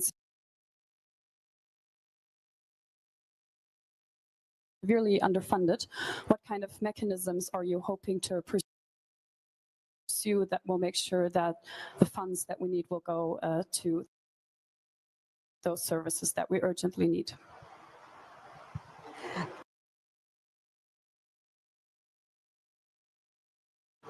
Thank you.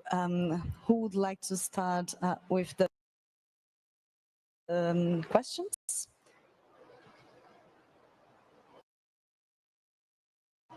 Jesus, please.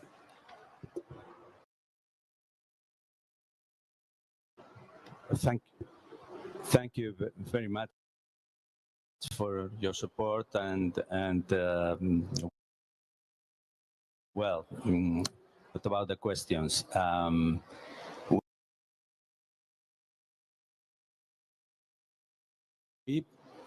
We are in favor of multilateralism, right? But we need a step-by-step approach.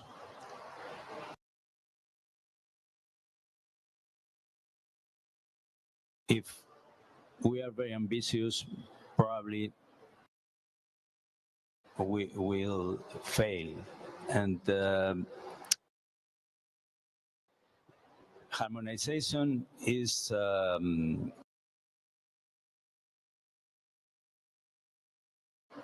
very difficult, even in Europe.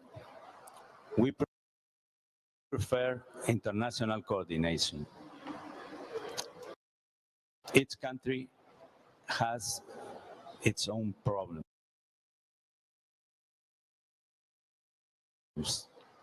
A different starting point. We need to share our knowledge. We need to know the experience of the rest of the countries. And with coordination, we need to define next steps, but with different roadmaps. And that's why we want to focus on an action plan within the next 3 months, because we need to know the big picture and take decisions in function of the statistics and the knowledge, the real knowledge on the problem. I don't know if you want to add something. Yeah. Thank you, Jesus. Well, first of all, let me express our appreciation for the organizations here that volunteer themselves to take part on this journey. And of course, South Africa is a strong partner of ours in many different issues at the UN and at multilaterally. So we were expecting you, to be honest. But it's just, I mean, there were a couple of questions. First, on the framework convention at the UN and the difficulties in trying to convince all state members to join these negotiations. Yes, it's they are quite controversial, which is a good sign, because if something is controversial in the economic field, is because there is some consequence, some effects. So apparently we are talking about something that has effective consequences to countries. So it's a good start. And controversial and debate is part of our work. I mean, this is not something that's going to be concluded tomorrow. It's a long way, and we expect that within months, maybe years, we will arrive at a point in which there is a document or a framework convention that is reasonable for most countries. And even if some countries decide not to join at first, I mean, we are talking about something that should be seen as lasting for decades. So there is no problem if we start with something smaller, and that can be with time joined by the whole community of state members. So I think this is part of the game, and it happened before with many other negotiations. The message to other nations, how to call them to join, I think we should look at the figures that some of the figures that I mentioned here, just to make everybody realize the amount, the intensity of the income inequality that we have today, and it's increasing, and especially the amount of tax burden that it's on the billionaires, which is so small. So these issues, these proposals that we are trying to raise in this group are for everybody to pay their fair share. We're not talking about, over taxation. On the contrary, we are talking about very, very low figures for people who are ultra net worth individuals. For the UNDP, of course, I mean, we count on you. We have already many experiences with you on the, for instance, the tax inspectors without borders, are very nice, which has something to do with this. And we made a very nice project with Angola and the UNDP. And finally, on the question make on how to effectively finance the social services and the social policies that we need to have on our countries. So that's the idea here. I mean, as I told before, one of the objectives is to try to increase a little the tax revenue of our countries. The study by Professor Zuckerman for the G20, and Quentin Parinello, who is here as well, they made a report that they estimated that if there was a 2% tax, income tax, but 2% based on the wealth of the 1%, of the top 1% regions, if we could, in terms of income tax, have 2% of their wealth being paid for states, which is much less than everybody in this room, I guess. I suppose there are no billionaires here, I think. But with 2% tax on their wealth, we could raise $250 billion a year. So that's the idea, to see if we can at least have a slight increase in our tax revenue with measures like that. Thank you. So thank you, Jose, Jesus, and thank you all for being here today with us for this launching.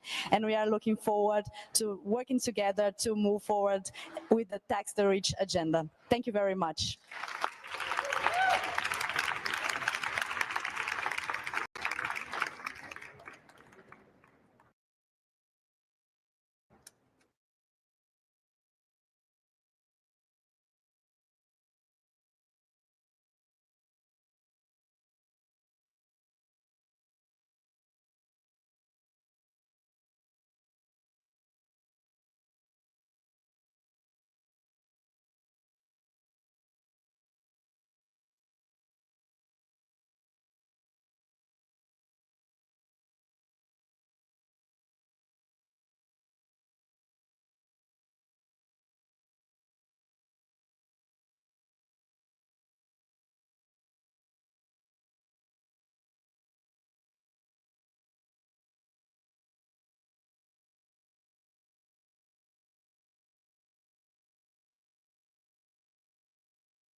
Okay, good afternoon, everyone.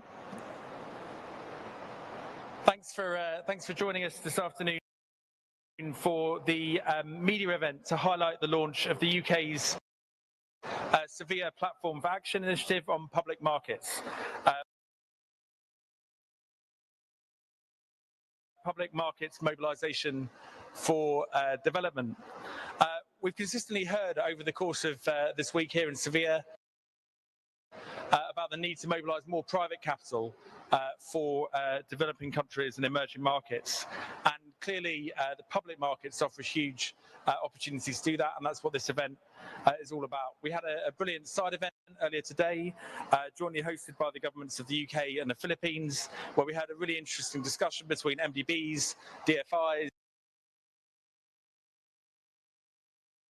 and the private sector about some of the opportunities and ways that we can do more to tap into emerging markets and developing economies, into public markets for emerging markets and developing economies. So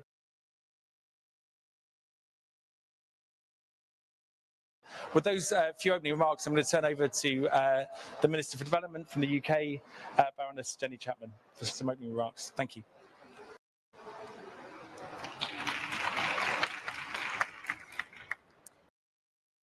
Thank you, Phil. I was delighted to open this morning's event, which set out the role that public markets can play in driving more finance into emerging markets and developing economies. As I highlighted there, this is part of wider efforts that the UK is leading to mobilise more private capital to deliver the SDGs, generate growth and create jobs.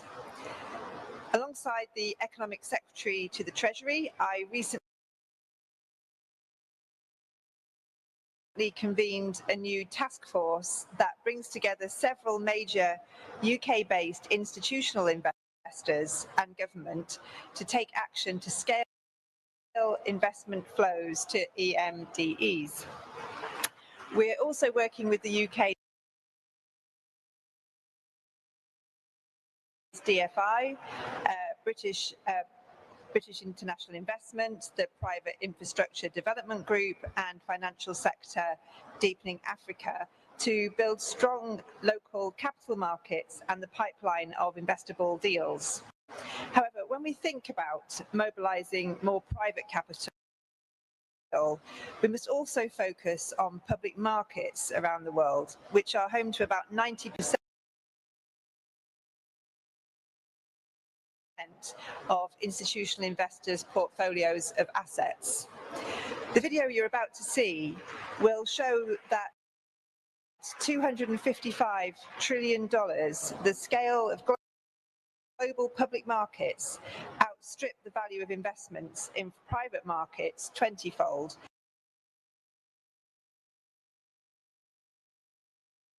And the total capital on multilateral development bank balance sheets 100-fold. Reorientating just a fraction of investments to developing countries through public markets would be a game changer. With support from the governments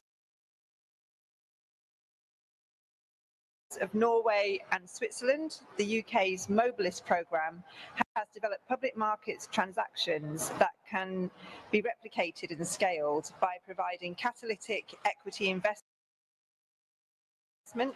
We help companies list publicly and attract more institutional investors. For example, Mobilist provided $14.9 million to support the listing of Thai Credit Bank, Thailand's only micro and small business focused rural bank. This raised new institutional capital, enabling IFC and the Asian Development Bank to exit their holdings. And expanded lending, including to women-owned and rural businesses, action critical to support development and economic growth.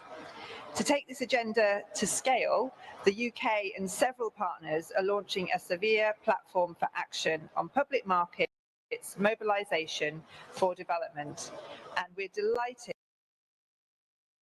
to partner with the government of Norway and the African Development Bank as co-implementers,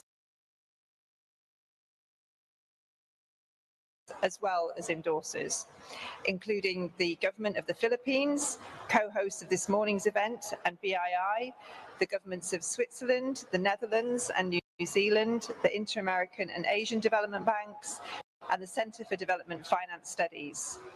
Over the coming year, this coalition will develop a practical toolkit on how other development finance actors can turbocharge investment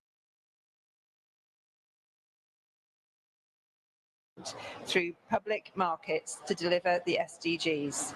So we invite you to join us in this coalition to help deliver a step change in development finance for the future. Thank you.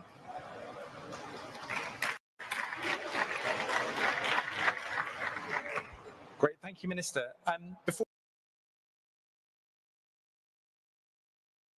we hear from some of our implementing partners that the Minister just mentioned, we're going to watch a short video that'll tell us a bit more about what this initiative is all about.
By small companies or medium-sized companies than big companies. Entities like Mobilis are very important. It's very important that they provide technical advice to those that want to lease.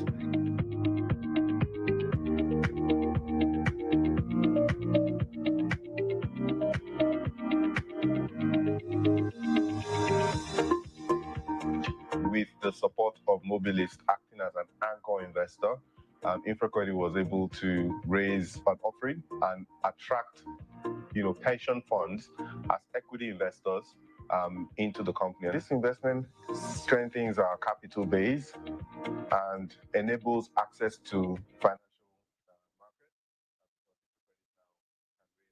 equity in the future from pension funds directly and other institutional investors.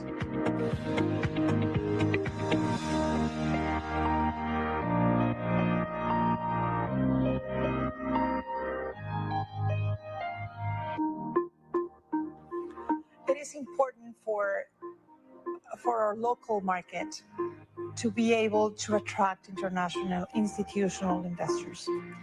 For that to happen, they need confidence. Public information, transparent information is very important for them. A platform that really provides that confidence, that provides certainty for investors, that provides reliable information, transparent information from companies.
Can this microphone? Oh, there we are. Great.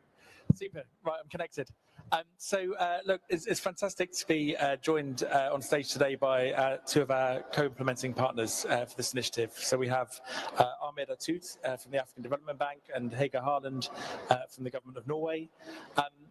Perhaps we could hear from each of you in turn just a little bit about your own work in this area and what you think this initiative could lead to. If it's okay, should we hear from Ahmed first? Sure. Thank you. Thank you so much. And again, thanks for the UK government and their excellency for the great support and the great initiative. I think we at the African Development Bank, we are very proud to join forces when it comes to this important initiative. We are joining forces to deliver what we have already started, but now we are doing it in coalition with like-minded DFIs. I think in the morning, I have spoken about our role in the deepening and widening of capital markets. This is the only way for Africa to mobilize the untapped resources. It is the only way for all emerging markets to find to mobilize domestic resource mobilization and promote access to long-term local and foreign currency financing. I will not take you more again to what I discussed this morning, but maybe I can give you some corridor talks. I was speaking with Her Excellency about how we can move from the aid to investments. I think this is an important narrative. And really, I don't want to repeat what we're doing upstream, midstream, downstream. We have exhausted these discussions. But I think the message we want to deliver today is that we have to work as one to move aid into investments. Let's not seize aid. Let's start boxing investment opportunities by which we can create jobs in the medium, short, and long term. Let's work together as institutions who have been very active in local currency infrastructure finance schemes. We have been working with PIDGE, the UK vehicle based in UK, supported by the government of UK. We have been in the private sector. We have been working with different partners, again, to create the right enabling environment, not for short-term solutions, but for long-term. And long-term solutions takes time and patience, and we have to walk this talk together. And I think this coalition is answering this question, to go far and to go far together. Thank you. Brilliant. Thanks, Ahmed. Hege, it would be great to hear from you. Can you hear me? Yes. Perfect. So real pleasure to be here. Very important initiative. And from the Norwegian side, we are really proud to serve as the co-implementer of the SPA initiative on public markets, mobilization for development, alongside the UK and the African Development Bank. And we are also committed to supporting the launch of the EMD Public Markets Coalition and to working towards the public markets investment toolkit over the coming year. So we see this as a critical step in closing the persistent financing gap for the Sustainable Development Goals. And to say a little bit about our experience for more than 50 years, we've partnered with private investors through our development cooperation, and we have been supporting everything from early stage feasibility studies and microfinance to incubators, and more recently first ROS facilities and state guarantee scheme for renewable energy. Despite these efforts, we haven't really bridged the gap between development finance and commercial finance, and public markets then, because of their liquidity, transparency and scale, remains a largely untapped opportunity. And like the Baroness said, in 2024 over $255 trillion was channeled through public markets globally, and then yet only a very small figure of that, I think between 6 and 8%, reaches equities in emerging and developing economies. So reorienting even a small share could really unlock billions in new finance. So bridging this gap benefits both worlds, but it requires true partnership with those who take risk, and more importantly, those who understand the risk. So to truly activate public markets and EMDs, we need the full engagement of multilateral development banks, like the African Development Bank, development finance institution and long-term investors. So MDBs and DFIs can provide the early de-risking and technical support needed to really bring these transactions to market. So we commend the UK's leadership in this field, and are also proud to continue our support to the FCDO's Mobilist program, which connects SDGs financing to global public markets. So we will build on our initial 34 million Norwegian kroners with an additional 40 million in technical assistance through 2028. So we remain committed to bridging development and commercial finance through public markets for people and planet, and it's a real pleasure to be here today. Thank you. Brilliant. Thank you both. It's fantastic to have you both supporting our initiative. And also to hear about the additional support from Norway as well for Mobilist. So thank you for that. Really appreciated. This is quite a short event, so this is now our opportunity to open up the floor to any questions you have for anyone on the stage. Would anyone like to kick us off with any questions? We've got one there. Do we have a runner with a microphone?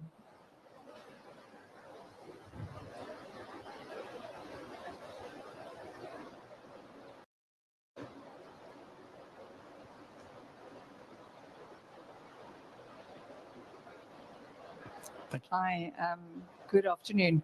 I want to be very brave because I came in very late. So I'm going to ask a question and I haven't even read the detail yet. My name is Penny Herbst. I'm from an entity called Rabia Transitions, and we're kind of looking at the financial ecosystem and equity within the financial system, and also specifically fiscal sustainability. All through this conference, I've heard all the talk. Everything I go to talks about mobilizing private finance. What we're not talking about is the devil in the detail. And I'm not sure how this public markets mobilization for development platform is being supported, whether we're talking about Global North, which I don't like the term, but I'm going to call it Global North public markets, or we're talking about Global South public markets, or a combination. I think what I've seen in my lifetime working in this space is that most of the mobilization that gets done is on the back of support from the countries themselves. and it's done in various guises. So I'd like to just understand, when we talk about this, how much is going to be reflected on the balance sheets of countries, and how that's going to potentially, if it's going to go back to the balance sheets, how that's going to affect the fiscal sustainability. And I think for me, I'd really like to hear some of that. I would have wished to hear more of this throughout the conference, is getting down to the detail and not just kind of the high level stuff. Thank you. Brilliant. Thank you. Would anyone else like to ask a question? We'll pull 2 or 3 together if there are. Got one at the back.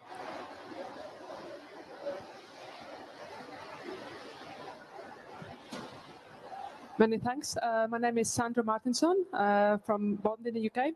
So I guess I have 2 brief questions. So one is, there was also, just before this, there was also launch of a new initiative around country platforms, which I believe also UK is supporting. So how these are kind of aligning, I'm not sure I'm seeing that kind of connection here. And the second one is, considering we are talking about the development and climate change and all these such big challenges and aid context. So what will be really the key measurements, to see that there's also very clear development impact, beyond just kind of jobs and growth? Thank you. Great, thank you. Do we have one more?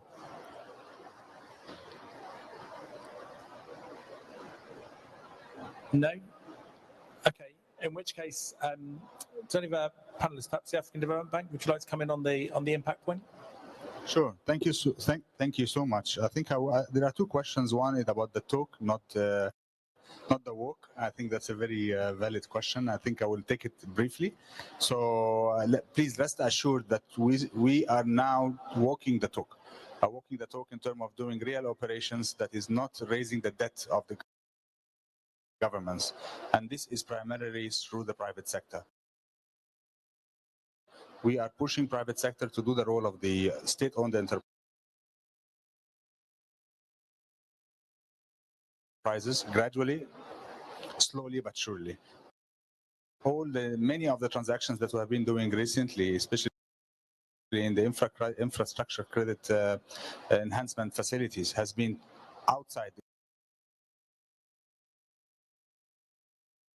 government budgets. All the debt for nature and debt for development swaps are really to maintain the same debt level but make savings that can help governments to do development projects. So I agree with you.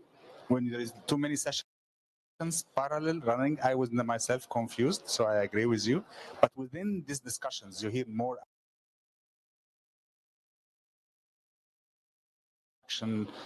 more actionable solutions that it will change the way we are doing business. And it has already changed many of it.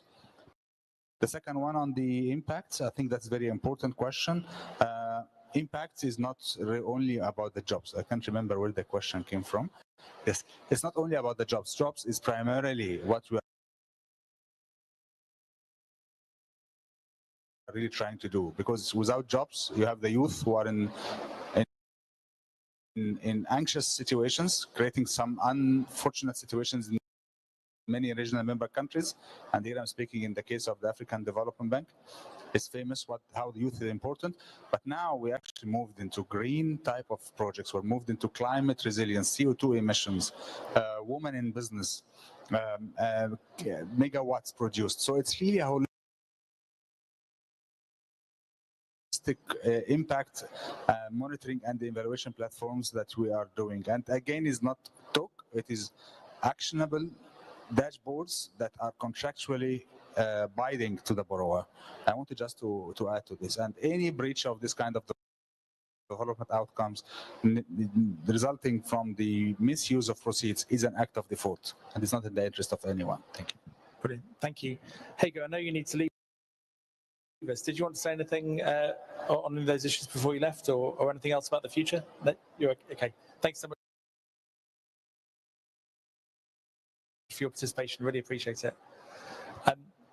Just before we close, I don't know, maybe, Minister, there was a question there about whether we're talking about the sort of global north stock exchanges or global south stock exchanges. The Mobilist program that was profiled in the video has built partnerships with 9 stock exchanges around the world, including in London, but also in a number of global south stock exchanges to try and get products listed. I wonder if you wanted to also say something about how we've been trying to build capital markets in in lower income countries as well? Yeah, thanks, Phil. And it's a really good question. And when I've only been in this role for 4 months, and I'm not an economist or a banker or any of that stuff. So I've had to learn this as I go along. As I think a lot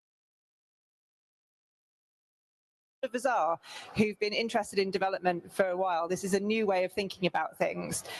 And I can understand the suspicion and the guarded kind of approach to this. No, we're not all rushing at this with wild enthusiasm, but actually what this is, it's a response to what African nations and the ADB have been saying that they want, which is more investment, because that's how they get more control. And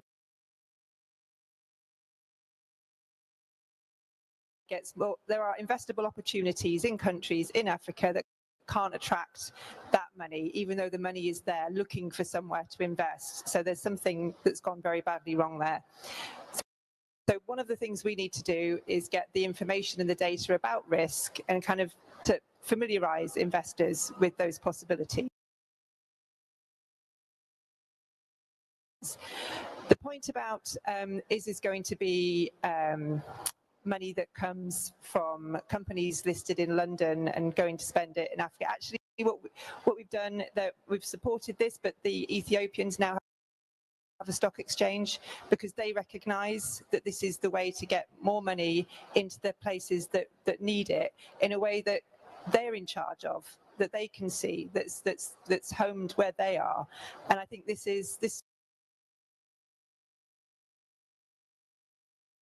to me, feels a much more comfortable way of looking at this. And I think that the opportunities that I see when I'm traveling, where you've got entrepreneurs trying to scale up their businesses, they need that investment. The money is there, and this is just one of the ways that we can get the money where it really is needed. Great, thank you. Any final questions? I'm conscious we're almost out of time. We've got one at the front, yeah.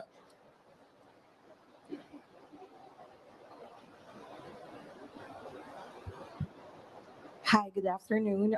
From your perspective of any of the panelists, how can we take advantage of the common issues of emerging markets so that we can work together in opening up the potential of public markets in EMDEs? Thank you. Great, thanks. Yeah. Ahmed, do you want to say that one? Thank you. Very valid question, and that's why the correlation is for. We will come up with a toolkit in between 6 to 12 months. The toolkit will mainstream the way we do business. All markets will start sharing their lessons learned. We have a very deep lessons. We are dealing over markets from South Sudan to South Africa and in between. So you can imagine the value of lessons we have and the problems we went through. We will share this knowledge, this information with our colleagues from Mobilist, from the SPR, from the FCDO, and we'll make sure that we have a very rich toolkit that can help us in doing more with less. Just remember, with less. Thank you. Thank you. Okay, I think we're more or less out of time. But look, this initiative, unless you want to say anything else, Minister, before we close. No, great. This initiative really is all about tapping into the vast amount of institutional investment which is flowing through public markets at the moment. So the sense here is that there is has not been enough focus among the development finance community on how we tap into those markets. And this coalition over the next 6 to 12 months has just been explained, is going to really look at how we can do that collectively as a coalition of donors, the private sector, and also some of the MDBs. And it's fantastic, not just to have the African Development Bank as a co-implementing partner, but also to have the Inter-American Development Bank and also the Asian Development Bank also endorsing this initiative as well. So we'll be working with all of them. Would encourage any others of you that are interested to join us on this journey as well. We look forward to coming back to Seville, or well, maybe not, perhaps not Seville, somewhere else in 10 years' time, and other points in between, and showing real progress on this initiative. Thanks so much.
Good afternoon, everyone. I encourage everyone to take their seats, please.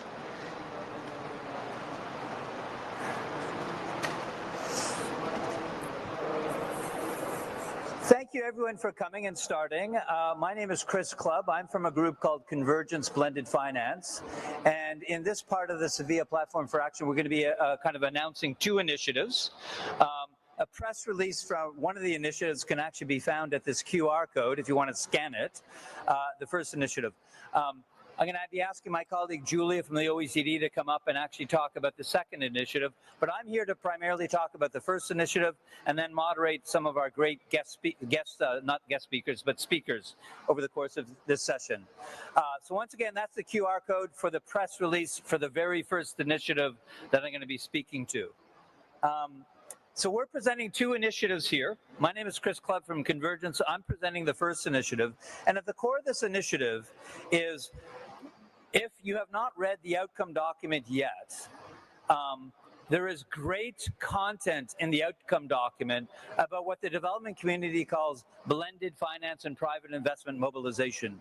Indeed, much better content this year than 10 years ago when the Addis Ababa action agenda came out. So because of that, ourselves at Convergence, we've been engaging with the UN Economic Commission for Africa, the UN Capital Development Fund, the OECD, the Global Investors Sustainable Development Alliance, and many other individual countries to say, if the outcome document has a lot of content about blended finance and mobilization, this is super. But we've kind of been at it in a cottage industry way for the last decade. How do we take the past that's provided us a lot of evidence of what is good practice blended finance to mobilize investment, to look at the outcome document and forge a future based on those two data points? The outcome document clearly gives us objectives and standards, and the history tells us, well, what has worked well and what has worked effectively.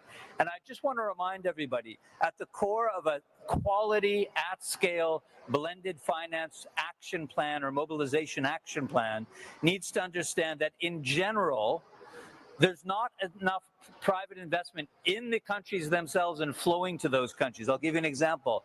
The Financial Stability Board estimates there's around $482 trillion of global financial assets, but only 5% of that is in the 141 developing countries once we exclude China, around 81% in high-income countries and 14% in China. So in general, the money's not flowing to those markets, but we have a body of evidence over the last decade of how can we get more funding through blended finance into these markets, addressing what the investors are saying are their challenges, but ultimately, as clearly identified in the outcome document, this is about country priorities. There's 142 countries. They each have different priorities, and blended finance needs to be funding the sectors, the development themes that are prioritized by the developing countries themselves. So we actually encourage different countries and organizations, because it takes a coalition of willing and interested countries and organizations to build up this action plan. And we at Convergence are going to be partnering with our partners here on stage and in the audience to really move forward on that basis. So I really encourage Julia from the OECD to come up here and talk about the second of these two initiatives, and then we'll move into a panel discussion or statements from the people that are here on stage. Thank you. Julia from the OECD.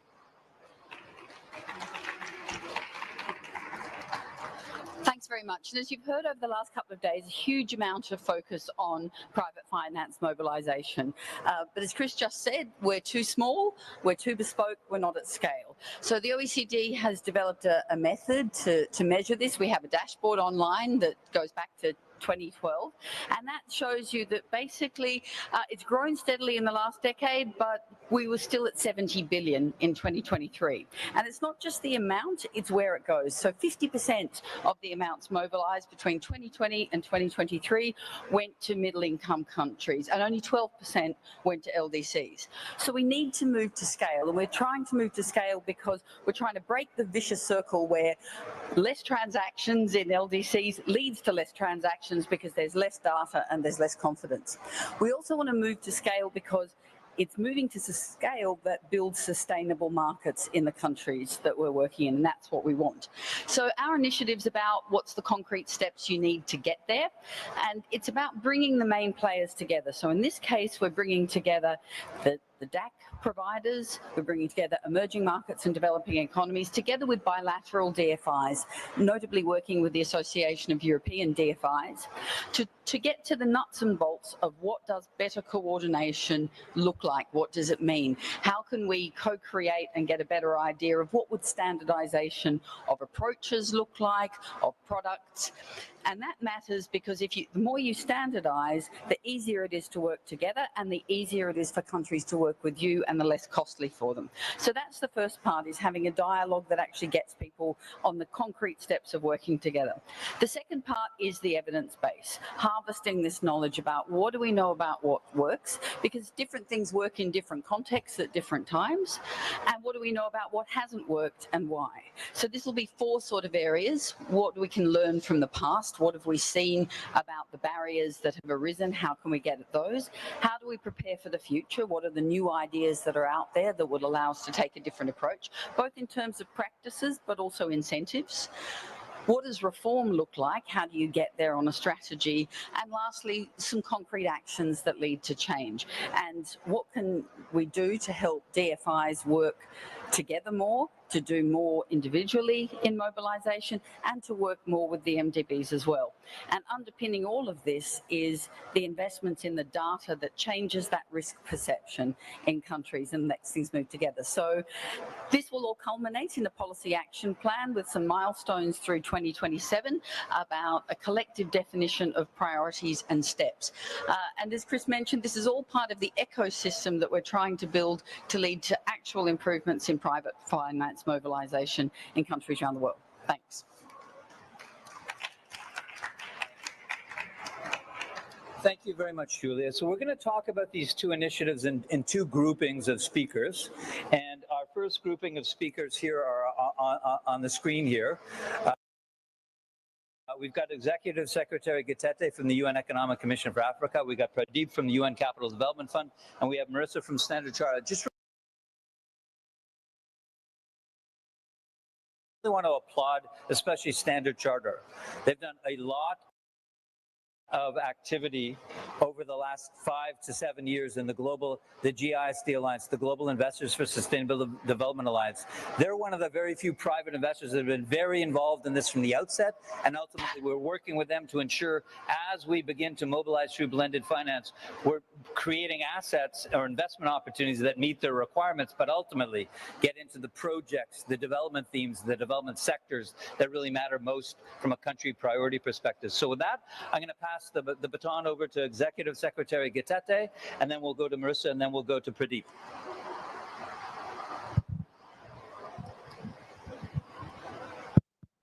Yeah, thank you very much. And thank you very much for bringing this topic, because all the discussions we've had here around have been discussing how to finance government. And when you talk about aid, whether you talk about the international financial institutions, it was to finance the governments, but now the governments are in trouble. The debt levels are completely very high, especially for developing countries. In Africa alone, it's more than 1 trillion in terms of debt. So they don't have space, they don't have fiscal space, and at the same time, they're having macroeconomic challenges to do that. And sometimes now we go to them to say, well, you have to implement the SDGs that we all adopted. In the case of Africa, also the Agenda 2063, you have to implement. They don't have any more means. And this is a time that we need someone else who is not government, who is private sector. For the private sector to invest, for a long time we focused on government and less on the private sector. But now we see investment is declining significantly. The aid has already declined. The FDI is now less than 3%. We have no choice. And in Africa, where we have to implement the Africa Continental Free Trade Area, there's not much room except to bring in the private sector. To do that, there are many things that we need to do. Number one, we need to de-risk investments, because the ratings are really very low in Africa. That's why you have two investment-grade countries on the whole continent. Now, if we de-risk the investments, of which the facilities are there, in the ADB, in the World Bank, in European Union, everywhere they are there, but we need to be coordinated to see how to work together to the risk so that the private sector can bring in their money. Secondly, the point that we just mentioned in terms of cooperation. On the African continent, we have Africa Development Bank, we have Africa 50, which focuses on infrastructure financing, we have Afrexim Bank, which focuses on trade, and then we have the DFIs, many of them. Now, if you coordinated all of them to finance private sector, it will be more resources, it will be cheaper, at the same time, it will be done in a coordinated manner. That way they can get money. The other idea which you are bringing, which is very important, is this one of blended finance, where you mix different financing instruments together. And if you can even mix them and then be able to leverage even more resources, it will be even be very, very useful. Because you have applied so many other models. If we are talking about climate finance, blue bonds, green bonds, and sustainability-linked bonds, all this is just also comes back to government. But we needed the private sector to use this blended finance to leverage more resources, and it's done in a private sector way, not in a government way, and this will be very useful. With that combination of government financing and public and private sector financing, it becomes very useful. And that's why when we talk about domestic resource mobilization, we talk about taxation at country level, on how government can raise its own resources, because on the continent now, the whole tax to GDP ratio is the lowest anywhere in Africa. It's 15.6%. And if you don't grow your own income, your own taxes, by simplifying it so that it's easy, making sure you provide the capacity to the tax administrators, make sure that we digitize the whole entire system, and also bring in the informal sector, which is now at 82% on the African continent. That means, and also the compliance rate, which is below 50%, you cannot collect taxes. You can only increase taxes for few people who are able to pay taxes, which is not fair. And that's why you're also saying, if you look at the incentives that the government gives for any investor who says, I need tax waivers, I need 7 years tax holidays, I need this and that, you find that what you are giving out is way more than what you are getting back. And this is a time where you can do it properly and get much from that. But that's government revenues. But we never talk much about the capital market development, because this is what gives money to the private sector, which is long term. The long-term resources for private sector is through the capital market, is through the stock exchange. That's where they go to issue their own offerings so that they can mobilize resources and build their own companies. And that's where we are failing, and that's why you are saying that most of the capital market that we have on the continent, they are small, they are scattered, they don't have impact. I don't know of any country, you tell me, globally, that has ever developed without a capital market development. It can never work. If anything happens to New York Stock Exchange, London Stock Exchange, you'll see everybody really becoming nervous, because that's what the economy is. But in Africa, if any stock exchange has a problem, do you think anybody will notice? Very few, because the products there are not many. And that's why we need really to build this kind of capital market. And this is what we have been requesting the Bretton Woods institutions. I worked with World Bank, the IMF. I said, well, the banking system is very much okay. The government is okay. But why are you running away from the capital market? Because the government cannot, the country cannot develop alone without both the private sector and the government working together. And that's why we're choking the government itself with more borrowing, less revenue collection and all that, with aid, which made us lazy. And that's why I was telling the team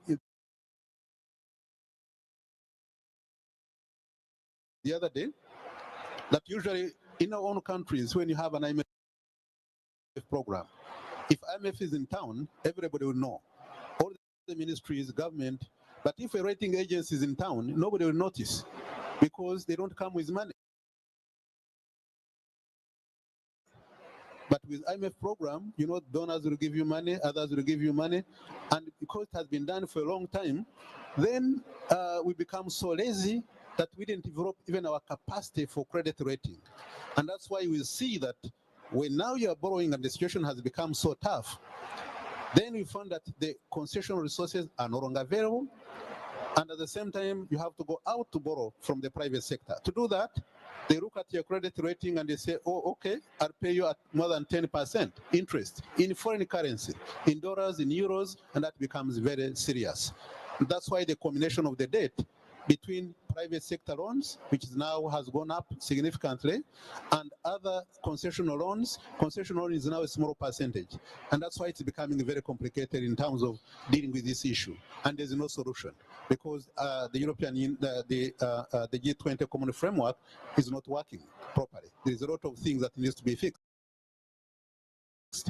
which is not working. It's not like old days where we used to have the Paris Club that was working properly, but now it becomes very complicated because there is a Paris Club, there is non-Paris Club, there is also the private sector lending.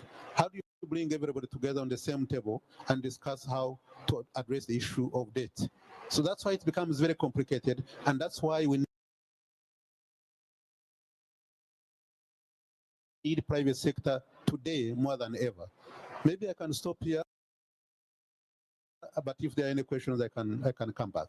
Thank you so much. Thank you very much, Mr. Gatete. We'll pass it over to Marissa from Standard Charter. Great, thank you. Delighted to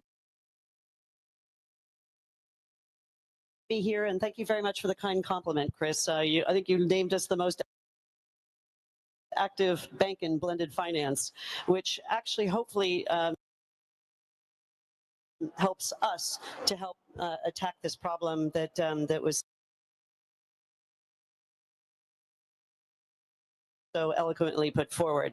So I think to start with, at our organization, these are our markets. So for those of you who don't know Standard Chartered, our primary nexus of activity is the developing world, Asia, Africa, and the Middle East. So these are our home markets, where we've been for 150 years. So we do deeply appreciate, as considered a local bank on the ground, some of these challenges and problems, and we've set a big ambition in our organization to tackle this. Going so far as I'm the Chief Sustainability Officer at the bank, in my own organization, I set up an innovation hub called a Blended Finance Innovation Hub, where it is specifically staffed with subject matter experts who are structuring bankers who can spend all of their time focusing on how do we do exactly what is on the tin here for this event, which is create an action plan that we can replicate and copy so that we can achieve scale and we can accelerate. So I've been a capital markets investment banking professional for almost 40 years, and having built many asset classes, what is the one thing that you need to actually scale capital? You need, number one, a set of principles that are commonly adopted, so everybody is speaking, shall we say, from the same hymn sheet. And the second thing that you need to do is to have standardization across both documents, really boring stuff, the actual documents themselves that you can put on a shelf and copy and paste and use again and again, but also standardization with respect to what are the common gaps that need to be addressed if you're going to have high ambition. So what do I mean by that? Our work in blended finance is very high ambition in the sense that we want to do this at systemic level, so at country level, not just, but we talk about blended finance like it's a new thing. Blended finance has been around for decades, but often in a very specific project-oriented way. So all project finance, greenfield infrastructure is done via blended finance, where you typically will have multiple actors in the same structure. But what we're talking about with this kind of blended finance is stepping up a level and saying at a country level, country platform holistically, what can we do to move the needle in a material way? Our work has shown us that in the first instance, you need to gather a variety of different actors around around the table up front in your organizational design thinking to determine what you're solving for and where complementarity exists so that you can leverage off of each other. And this is kind of the essence of blended finance. You might need a concessionary actor. You might need a zero grant-making organization. And those two things together might be the unlock to create the ability to have a cost of capital that's going to make a difference and make the project successful. But oftentimes we find we line up a pipeline of projects, but in the countries that we're working on, there isn't the actual capacity in, say, a permitting office to deal with the volume when we want to accelerate. So how do we create baking in upfront in the system, the training or making sure some of the money goes to having people sitting in the permitting office that can actually accelerate these things or use the data to do it or whatever the thing is. So what is important about, I think, this particular agenda to achieve this GISD and FFD4 goal is to be very honest about where the gaps are, and then to plan up front, having a lot of lessons learned and some scar tissue along the way of the things that didn't work, say, how do we solve for those and create a plan for those? And I think if we can do that, then we can achieve the ambition that you're talking about. But one other point I'd like to make is that we also paint the brush as if all developing countries are the same. I think we have to have a very distinct plan for debt-stressed countries versus middle income, high growth developing economies. Very different way of operating.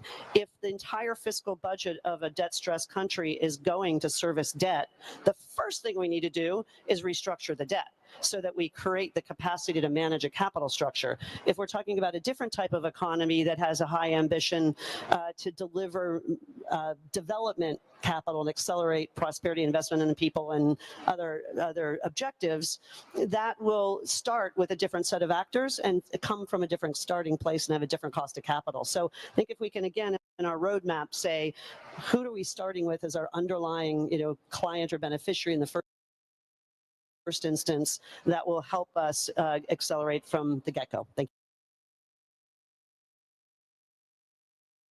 you. Super, thanks very much. As you can clearly see, where is the money needed, i.e. financial and capital markets? Who has the money, and how do we marry this together in a much more effective, efficient way? That's what this whole action plan is about, and bringing together the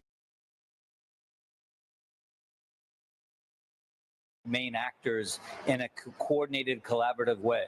With that, I'm going to pass it off to Pradeep at UN Capital Development Fund, and then I'm going to ask Karsten and David to join the stage. Great, thanks, Chris. I think, as was pointed out, it is going to be critical for us to leverage private sector in addressing many of these needs. And as Marissa has mentioned, we are not talking about a homogeneous set of countries here. I would actually go further than that. I'd say even within countries, there are those that are at the bottom of the pyramid, the MSMEs, SMEs, versus those that are considered companies and larger corporations. And this is the reality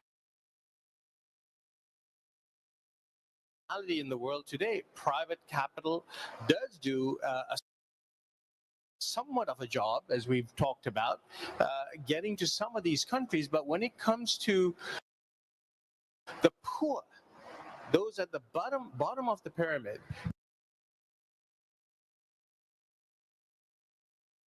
that for many of the least developed countries really constitute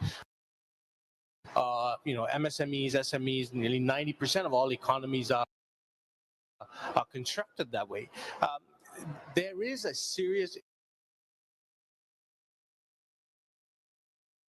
issue of the missing middle.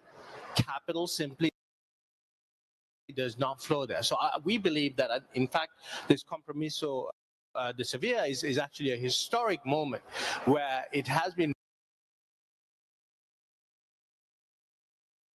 recognized that there is some de-risking that is needed for that segment of the economies of the world, and we are delighted to play our part within the UN development system together with our partners in UNDP and the joint SDG Fund and many other UN organizations to bring our unique capabilities as the UN Capital Development Fund to provide that de-risking that is badly needed. And what are we talking about here? Well, at the end of the day, we are not a bank. We are a UN platform with the capability to deploy financial instruments in a way that is risk absorbing. And this is fundamental in many of the ecosystems that we're talking about when it comes to blended finance, because blended finance at the end of the day is what? What does it really boil down to? It's making sure that your payback period is long enough, you're doing it cheaper, but also, I think, absorbing the kind of risks that are very much context specific. So as much as I appreciate that, at the end of the day, in order to scale the larger streams of finance, you got to have the kind of standardization that's required. But at the same time, for a certain segment of the economy, you got to find those bespoke solutions that actually countries know what's needed. This is why in Tanzania, we were able to support them at the subnational level to essentially come up with a water bond that raised nearly more than $20 million with less than $1 million of investment on our side. But that 20 million, 65% of it came from domestic investors.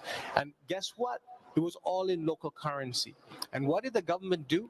They then cross-listed this in the stock exchange and consequently went and listed it in Luxembourg. All started at the subnational level.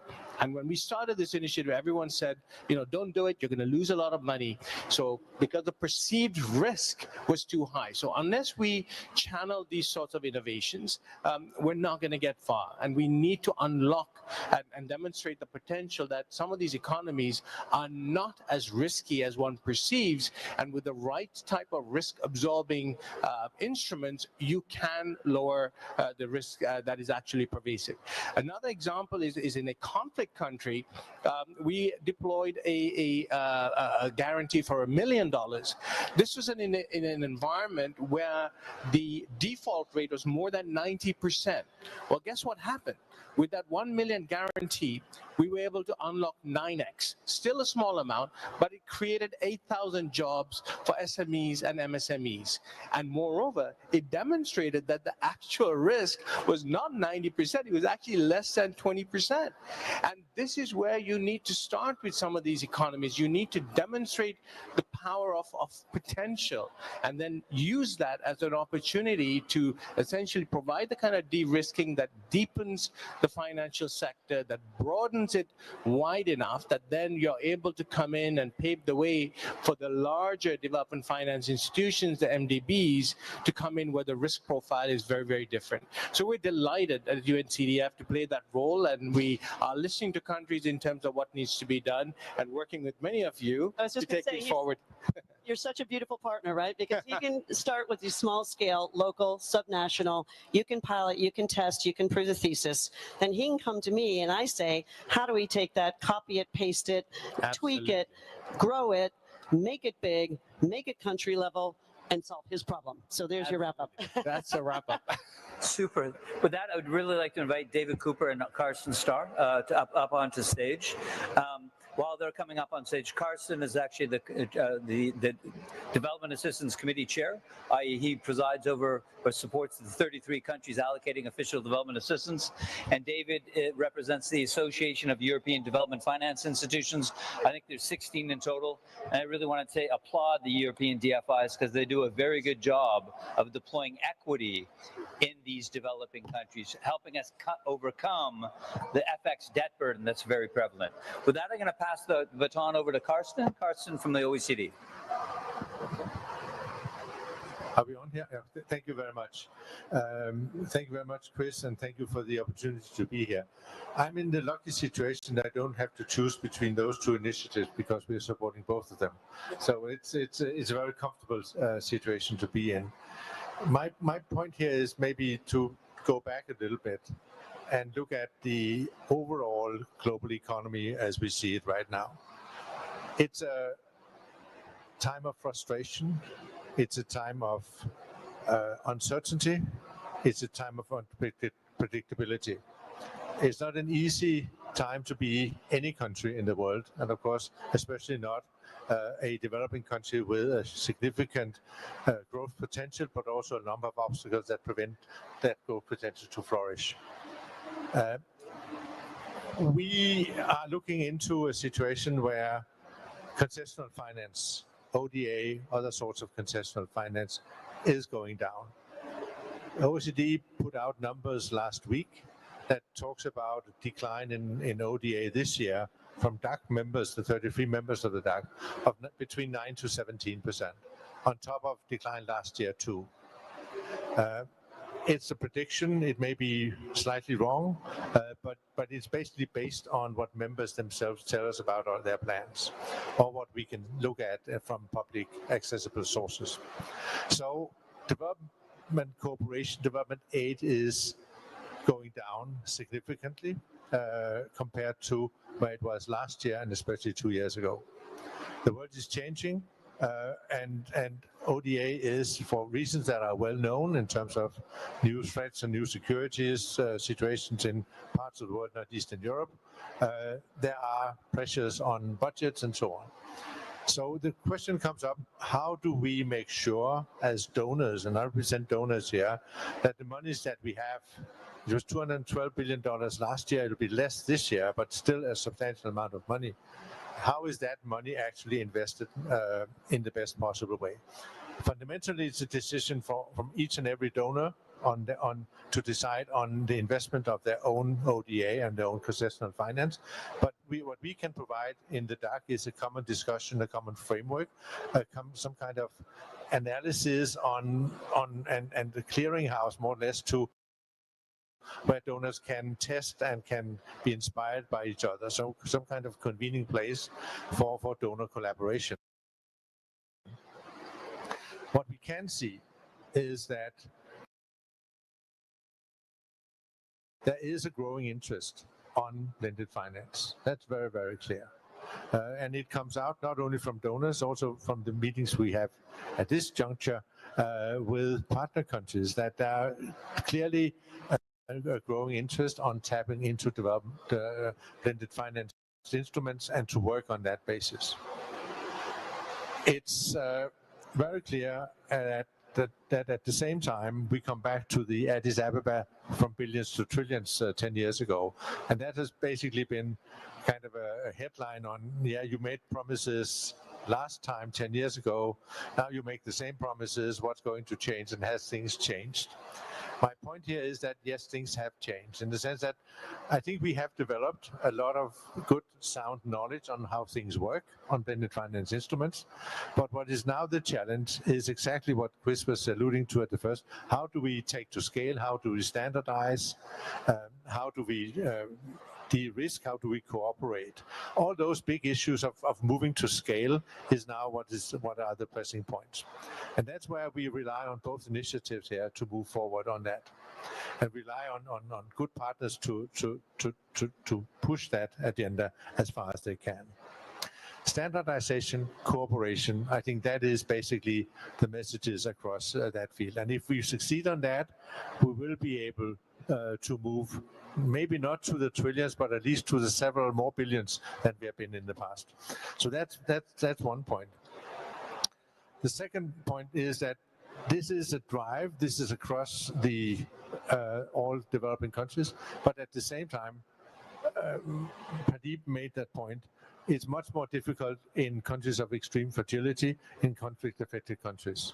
That's why we basically need to look at how do we overcome obstacles in those particular countries, because that's a different category, and we need to look into that.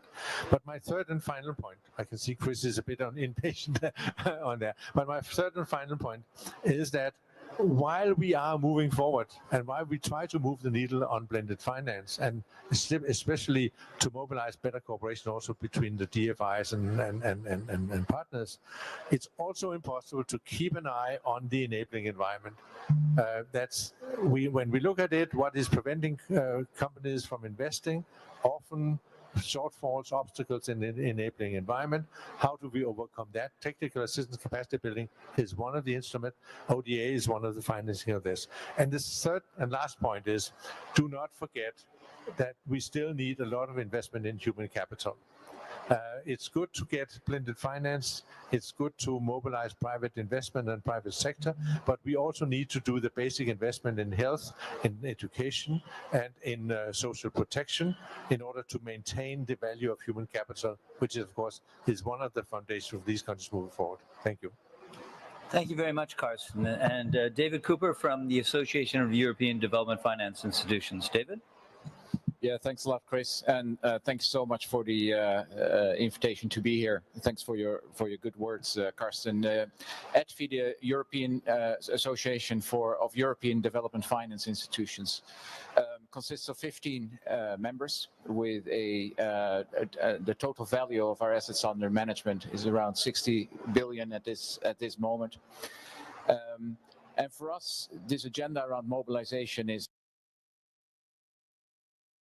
at the core of our existence. It's our raison d'être. It's what we need to do. And 10 years ago in Addis Ababa, Julius and I were still at the World Bank. We very much agreed at that moment that MDBs and the private sector arms of the MDBs and DFIs needed to move to a business model that originates their investments, their deals, to share with others, not to keep on the balance sheet, but to always invest with scaling up with other investors in mind. I think that over the past 10 years, thanks to Addis Ababa, in the case of all our members, we've made progress, we've done that, but we've also seen how much policy matters to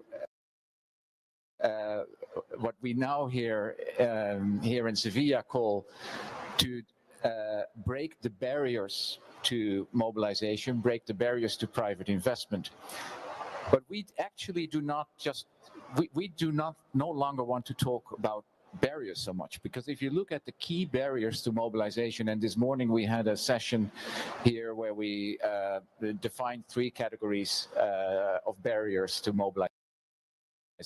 One is the lack of investable deals, the lack of investments, the bankable deals, I would say.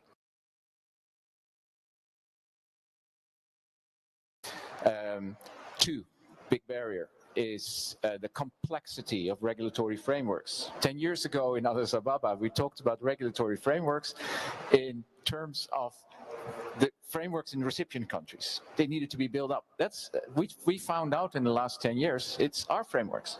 It's the complexity of the European Union framework. It's the complexity of the frameworks in our countries that actually also hinders the flow of private capital to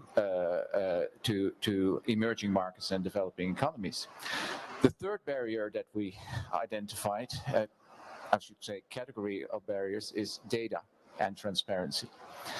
And if you look at these 3 barriers and just turn them upside down, you can actually make them into trampolines. Each of these hold a big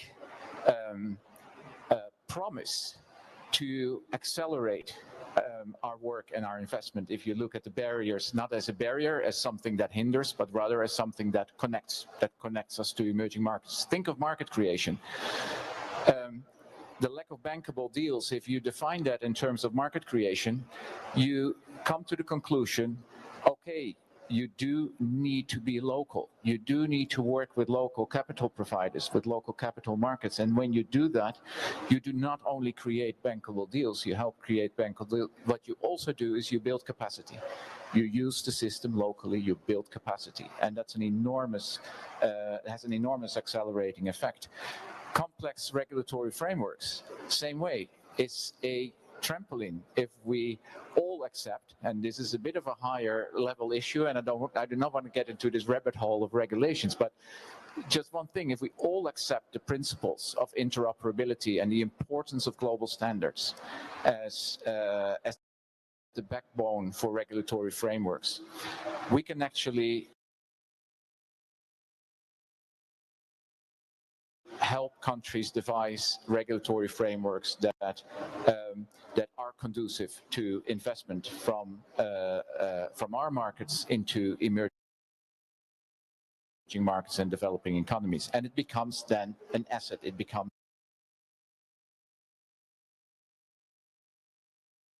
an accelerating instrument. And the third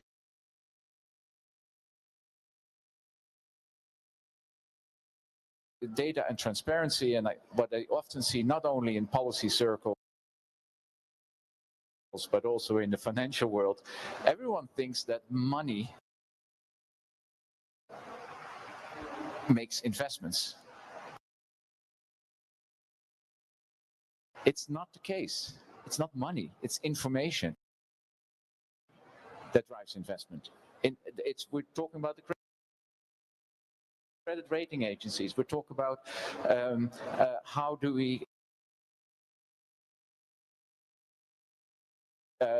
put information, how do we consider the risks and return of around an investment. It's information.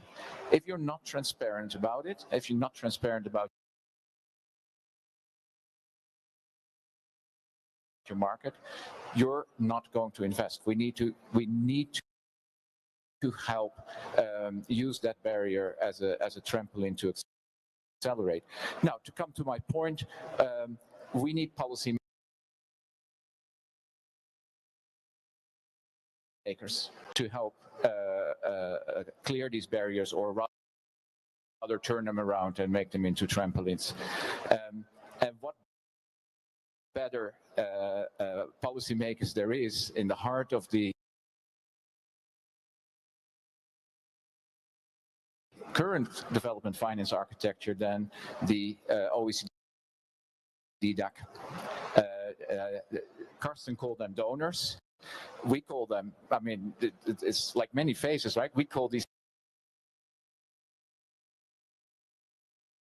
same people shareholders. There are shareholders as well.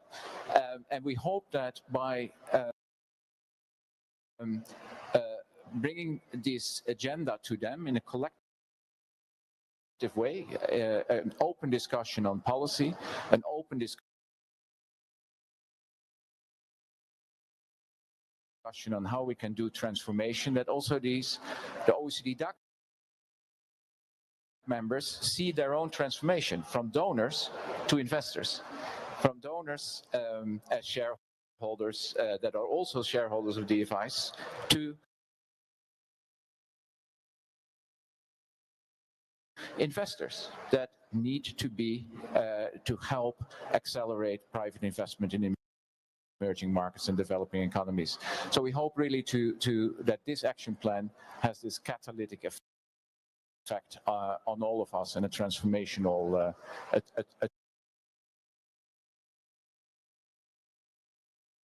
transformational push in the end. Thank you. Super. Thanks very much, David. Any questions from the audience to any of our speakers, panel members?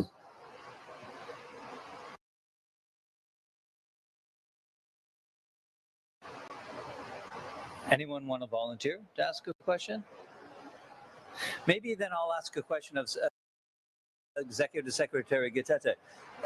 Executive Secretary Gitete, Africa Agenda 2063, the big objective for Africa. What role do you think blended finance could play to ultimately mobilize more investment for Africa Agenda 2063?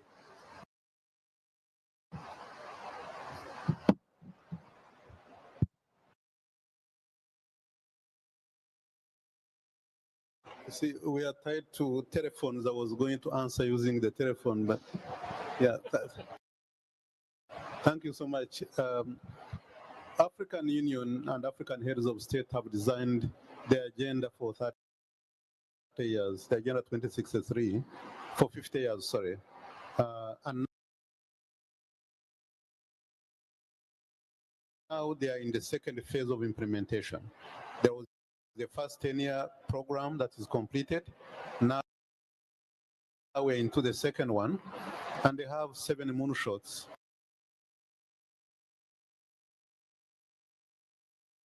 To accelerate the whole implementation.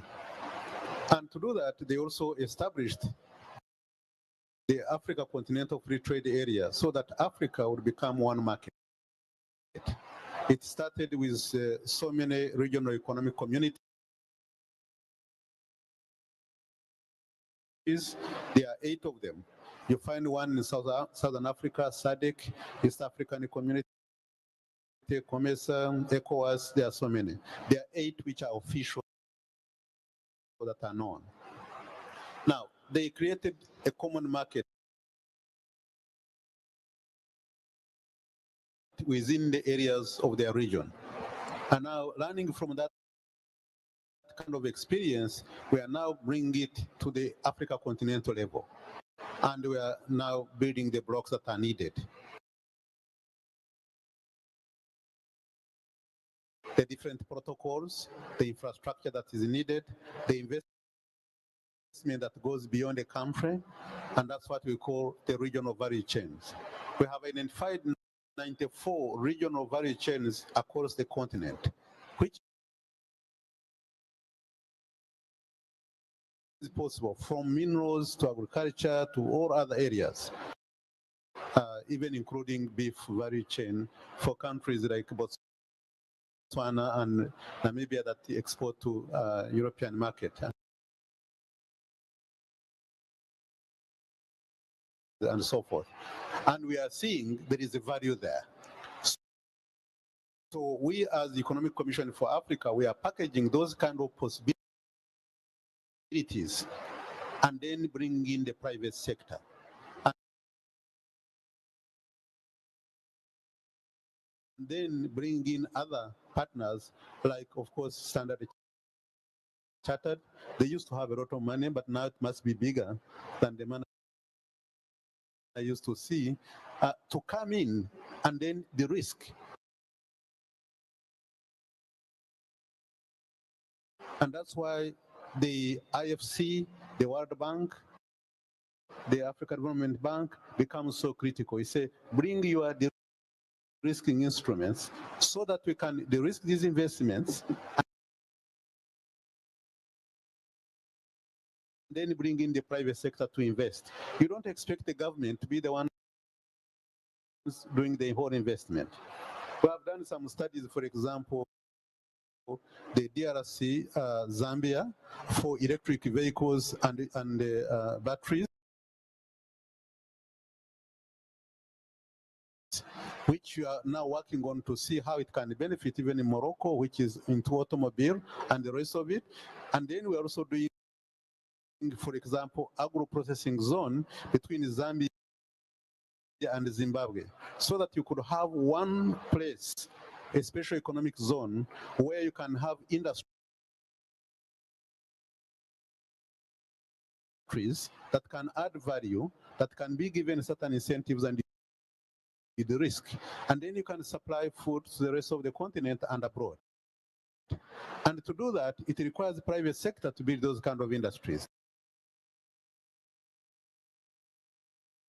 The government can build infrastructure, it can provide other incentives, but then there has to be some way of de-risking so that other private investors can come in and be able to do that.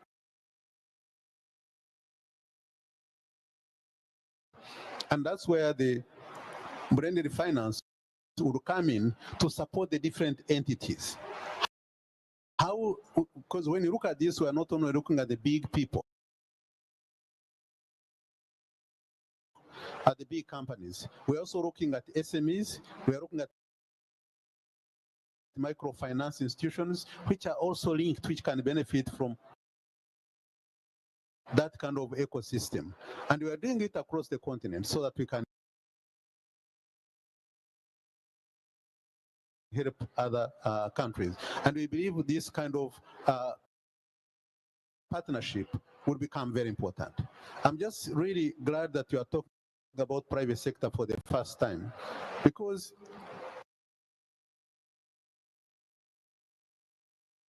one wondered, we have African countries that we got independence in around 1960 up to 1962. They have been on aid, they have been getting also concessional resources. Up to now, they have not graduated after 50 years. And once you look at that, then you say something went wrong. Because they've been together with the development partners, they've been together with IMF and World Bank, and yet they are still not graduated after 50 years. Do you need another 50 years to graduate? That means something went wrong, and that's why we are trying to correct it by really bringing in the private sector as one key partner, which was almost forgotten. Everything was government, donors, Britain institutions, and other big institutions that can bring in money. But now we are talking about private sector, which is the biggest factor, which I think can make a huge difference. We started with a compact with Africa by German, and now there is a Matei plan. I don't know how many other plans are going to come in, but everything is now going to private sector coming in a big way, which we never used to talk about. But I think this is a very good beginning. Thank you so much. Chris, if I can add to this, I think, the Secretary General talked about it the other day, where, he mentioned the need to blend both public and private finance. And I think in the next 20 years, with what the world is currently facing today with declining ODA, we have to figure out ways in which to sprinkle some of the gold dust, so to speak, to stretch that dollar further and further, that ODA dollar further and further. So I do think that blended finance is going to play a huge role, but we got to make sure that the right type of instrument on the right type of platform is fit for purpose, given what the countries need. And it's that demand-driven approach must prevail, in my view. Got it. So I'll just give a very practical example, following on what Pradeep and Executive Secretary Gatete said. Value chain financing. Value chain financing is incredibly important for Africa, but not just for Africa. It's also important for Latin America, Caribbean, and Asia. We all know that? Okay. So what is the blended finance solution or solutions that we think will work very well for Africa to mobilize more financing through real economy companies in the value chain and financial institutions in the value chain? Can we agree that there's a model that would work very well in all of these markets in different commodities? And if we can, well, then how do we all agree upon that? And then how do we standardize that? And then how do we scale that? Going through two channels, the real economy channel and the financial institution channel. So that's just an example. So I know our time is up. I want to thank everybody on stage and everybody in the audience for having arrived and participated. And once again, the Financing for Development 4 outcome document that's being agreed by the countries here has a lot of great content about mobilization and blended finance. Got a lot of data information in the last decade on how to do it well and sadly how to do it poorly. How do we take that, look at the document and really forge a much better future? And the action plan that all of us up here on stage are committed to working on would ultimately get us there at scale mobilization and scale impact through standardization and collaboration. So thanks everyone for coming.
Laurence, tu veux te mettre là?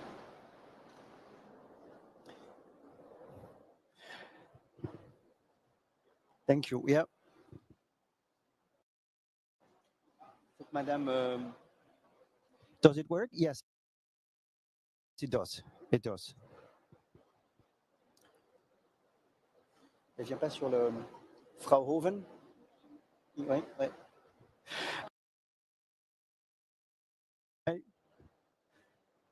Hello everyone. I think we're gonna slowly get starting. Thank you for joining us for this press-facing moment where we will talk about the last report of the Green Guarantee Group. I am Morgan Després, the head of Secretariat of this initiative, and you will hear today first the two co-chairs of this initiative. Lars-Henrik Gröler, chairman of the Green Guarantee Group and chief economic advisor to former Chancellor Angela Merkel, as well as Farouk Yusuf Yabo, co-chair of the Green Guarantee Group, permanent secretary, Nigerian Ministry of Solid Minerals Development. They will present quickly the overall, I would say, purpose of the initiative. Then we're going to have a short statement from Laurence Toubiana, CEO of the European Climate Foundation, who's providing the secretariat of the initiative. Then Mrs.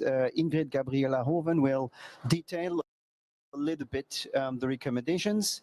It's going to last like maybe 10 minutes altogether, and then we'll open the floor for questions. Now let's start with the co-chairs. Lars-Henrik, please. Farouk. Yeah, thank you very much. Let me just briefly welcome you. So it's the Green Guarantee Group, and the idea is, in today's world where private investment is very important to achieve SDG and climate goals, in a world where actually there is quite a bit of money available for other things, to make sure that, the spirit of this conference, that we trigger private investment. And the idea of this initiative, supported by the German government and by Nigeria, with my co-chair, is to look at one instrument and make practical suggestions of how to improve the situation. And the instrument is a guarantee. That's why we're called Green Guarantee Group. It's for green investment in developing world, and it's a guarantee instrument. And why is a guarantee? Which has already been used, but we think should be used much more than currently by national governments, by MDBs and others, to trigger and de-risk private investment. Can be done much more. Is the guarantee actually has, what economists call a large leveraging effect. So it actually can, with relatively little amount of money, trigger a large investment if you de-risk appropriately. And on the other hand, it is relatively easy on budgets. Budget rules differ from country to country, but a guarantee will only be paid if there's a default, and normally it doesn't happen. And there's a big question of pricing these guarantees, and is that priced correctly? So observation number one is, we want to make a contribution, a pragmatic contribution, and we looked at guarantees. We have 160 experts. We worked for about a year. The initiative was originally founded in COP28, and we have a vice person group. Laurence and Ingrid are part of that, so they will say a few words. And we have yesterday, that's why we're here today, we have yesterday launched our report with 4 recommendations. They're not going to solve the world's problems, and it's not the only instrument, but let's do something in a specific area, which is the guarantee. And those 4 areas, and you will see it in the report, we're now going to basically push through this year all the way to COP30, also with the help of Laurence, and also into the G20 process, because there's some regulatory issues, how guarantees are regulated in financial markets to count as de-risking, so private banks can lend more money. So this is the start, if you want, of making a contribution to a very complicated and very political issue.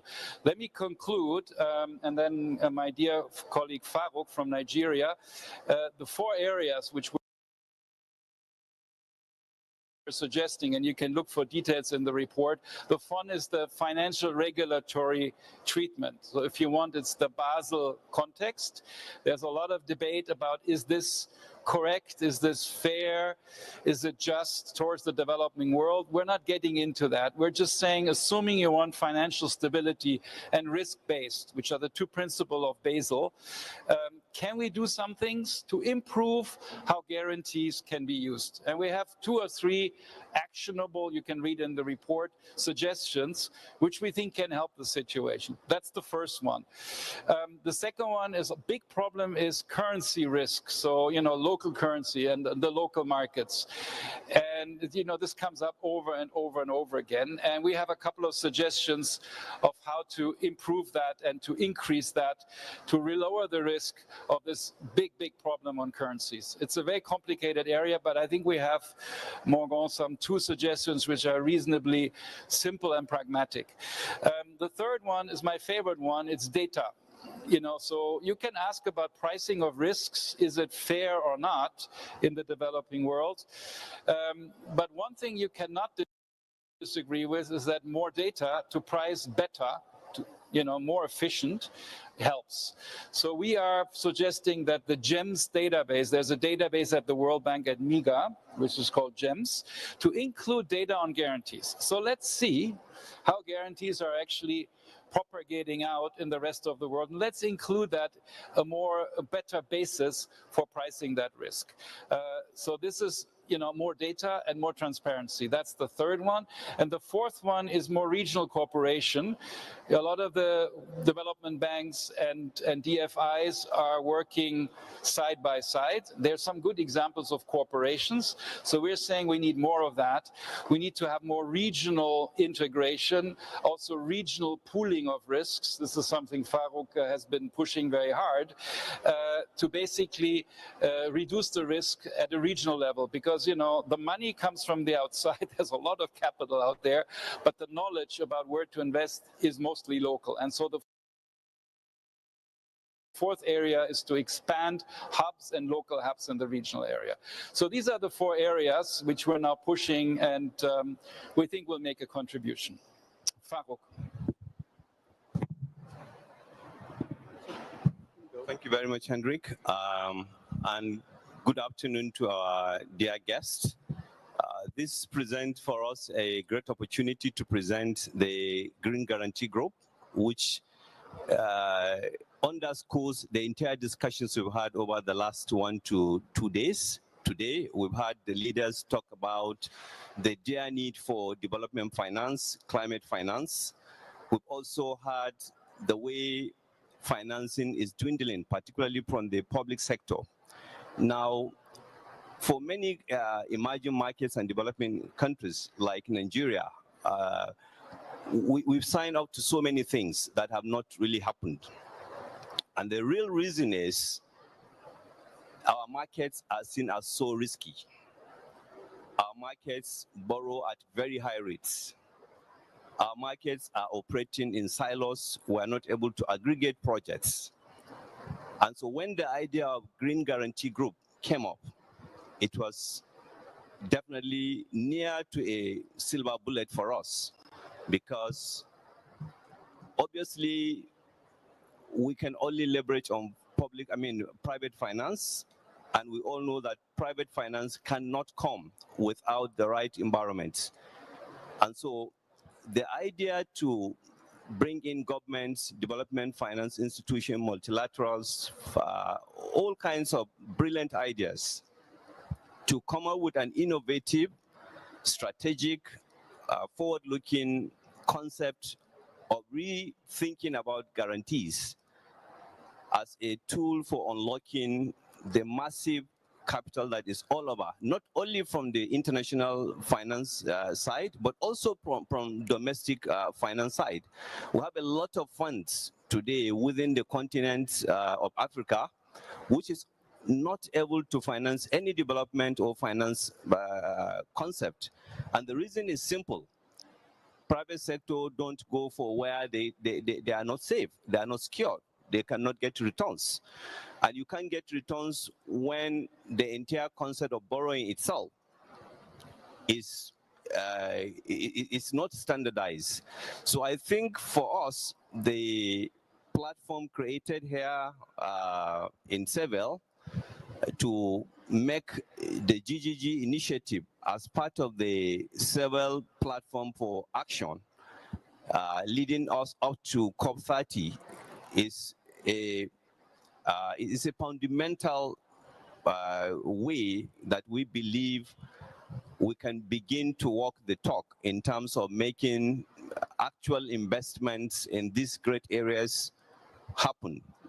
If you look at all the development indicators, all the resource base, be it human, be it material, you find most of the emerging markets and development economies have those, but we still lack investments. And so it's quite gladdening to see that we've just launched the maiden report of this great global initiative. And like Hendrik has explained, we have 4 of these great recommendations, which are highly actionable and also forward-looking, and which links to many other multilateral initiatives that we have been discussing over the last 2 days. So to that extent, I think we are very excited to speak to the world regarding what this great initiative that is being supported by the German government and the Nigerian government is actually about to unleash with regards to unlocking this huge resource that is there for development and finance to happen.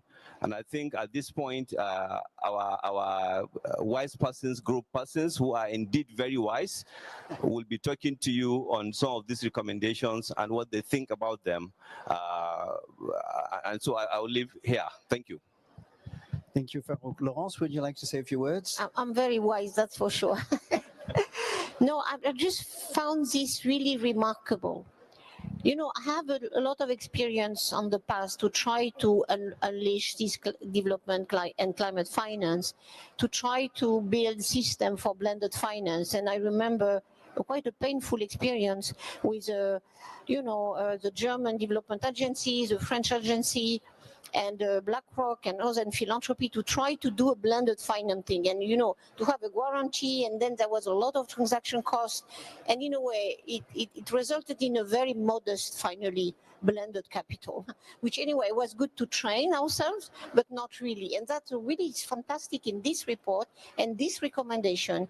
It creates the conditions, in particular, of course, of pooling risk, in a way, looking at the regulation that is necessary, just to, and having the local knowledge, which is so much the problem all the time.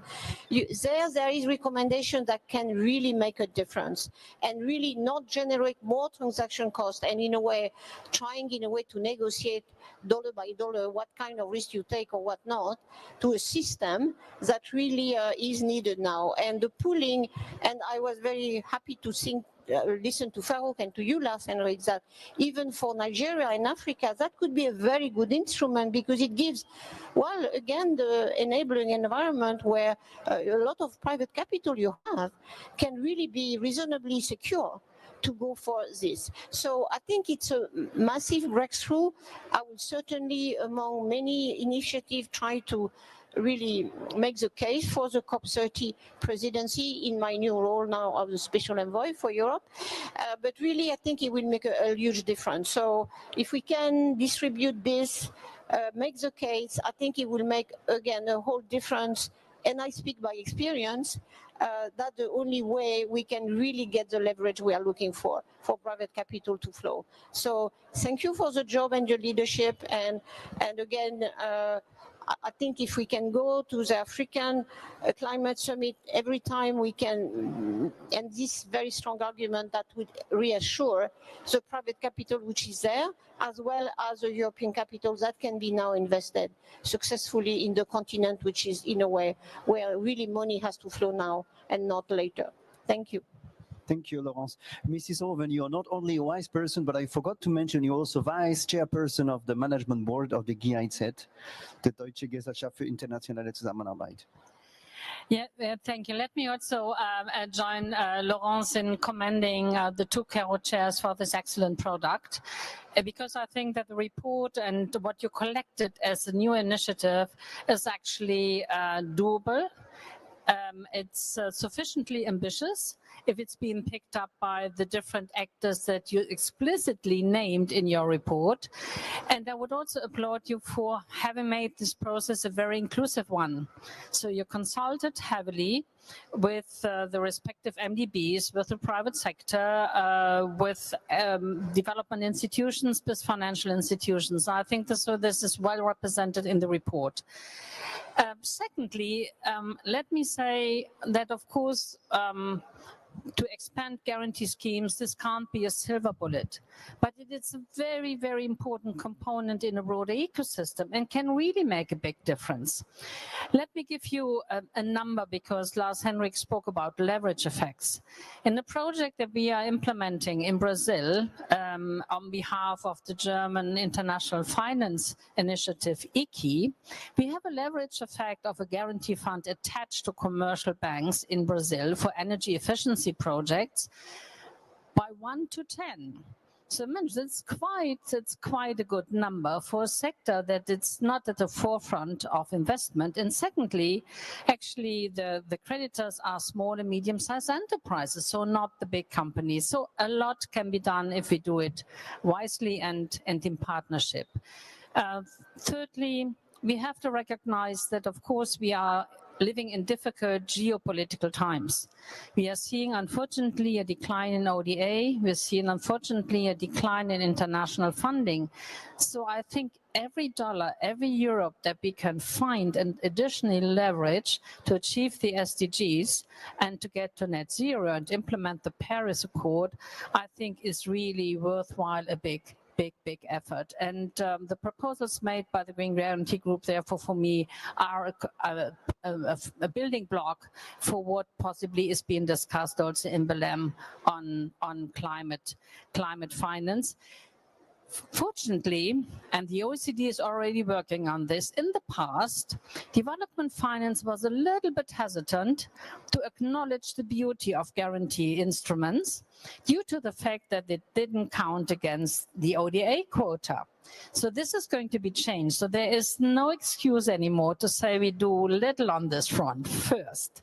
Secondly, and this is embedded in the report, but we have listened also carefully to the World Bank president.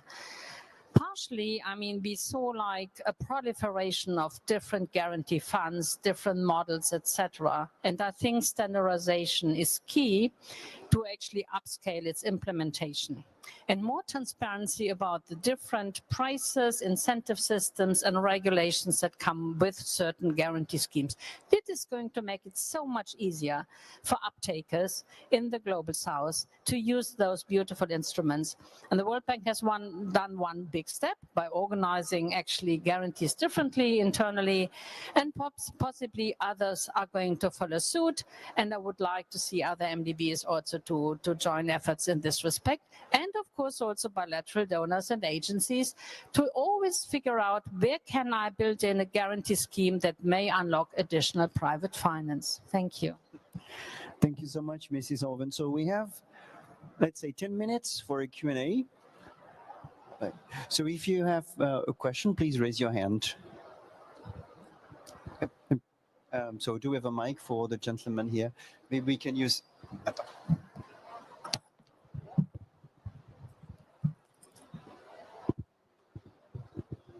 Hello. Yes. Hi. Thank you very much. And congratulations very much on the report. My name is Jesper Andersen. I'm from the Danish Ministry of Foreign Affairs. I manage the Danish guarantee program that you may know have been in a pilot phase for the last few years with a frame of 280 million euros. I just concluded 4 months of negotiations with our Ministry of Finance to make the instrument permanent, and we'll be doing announcements later this year. We are very willing and happy to share the experiences we've had so far in our pilot phase with Germany and other donors. I think the key point is really convincing the quantitative guys and girls in the ministries of finance on how low the risk actually is on an instrument like this. For us, the expected loss method is really the only way of calculating the risk. It has to be unfunded guarantees for it to be efficient. And we are building on the data from CEDA and Sweden's long history of doing more than 80 guarantees. So I would definitely advise any government considering using guarantees as an instrument to pack your bags and go to Sweden and visit Riksgälden and CEDA and have a look into their vast database on the actual losses of this. Our portfolio going forward will be an average of around 1.4% in expected losses, which I think speaks volumes to the leverage effects of these instruments. So I just want to congratulate you on the report, and maybe if there has to be a question, I would say, when will Germany and other donors join us in using this instrument, do you think? Well, I'm not Germany, but I used to be. But I think we have been in touch with the Swedish colleagues, and it's interesting to hear how long it took you to negotiate this deal. But congratulations! I think it's very important. Notice that in the report we're not asking for more resources, but we are basically making suggestions how to use the existing resources more efficiently. Of course, the bigger enchilada, let's say, or the bigger thing is thinking about how to allocate more resources into an instrument which is then efficient, given that we're having a big debate about how to spend public money right now in Europe anyways, and not all of it is going into development in ODA, which I think is a mistake. I say that here, I think, because I think it's complementary. I think investing in development, I might say as an economist with the former government, actually is increasing the returns on investing in hard power or even defensive equipment. I think the two things go hand in hand. So I think that's very important. And I think that we're going to push this, and I think we're now going to have also some meetings with other governments, also within the G20, in moving this forward. So I think we could pick up on your suggestion. I will communicate that to the German government. Notice we are supported by the German government, very much supported by the German government, and of course the Nigerian government, but we're an independent group of international experts which are making these proposals. Thank you. I think we have time for one more question.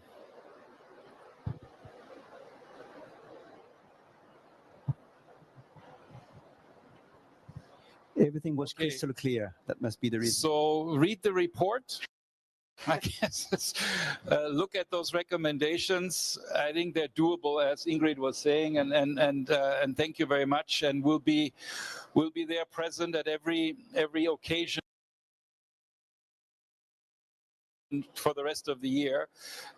The long-term project comes back to your data issues that, the numbers you say, this applies to other insurance schemes, by the way, too, that actually the default, you make money with these things actually sometimes.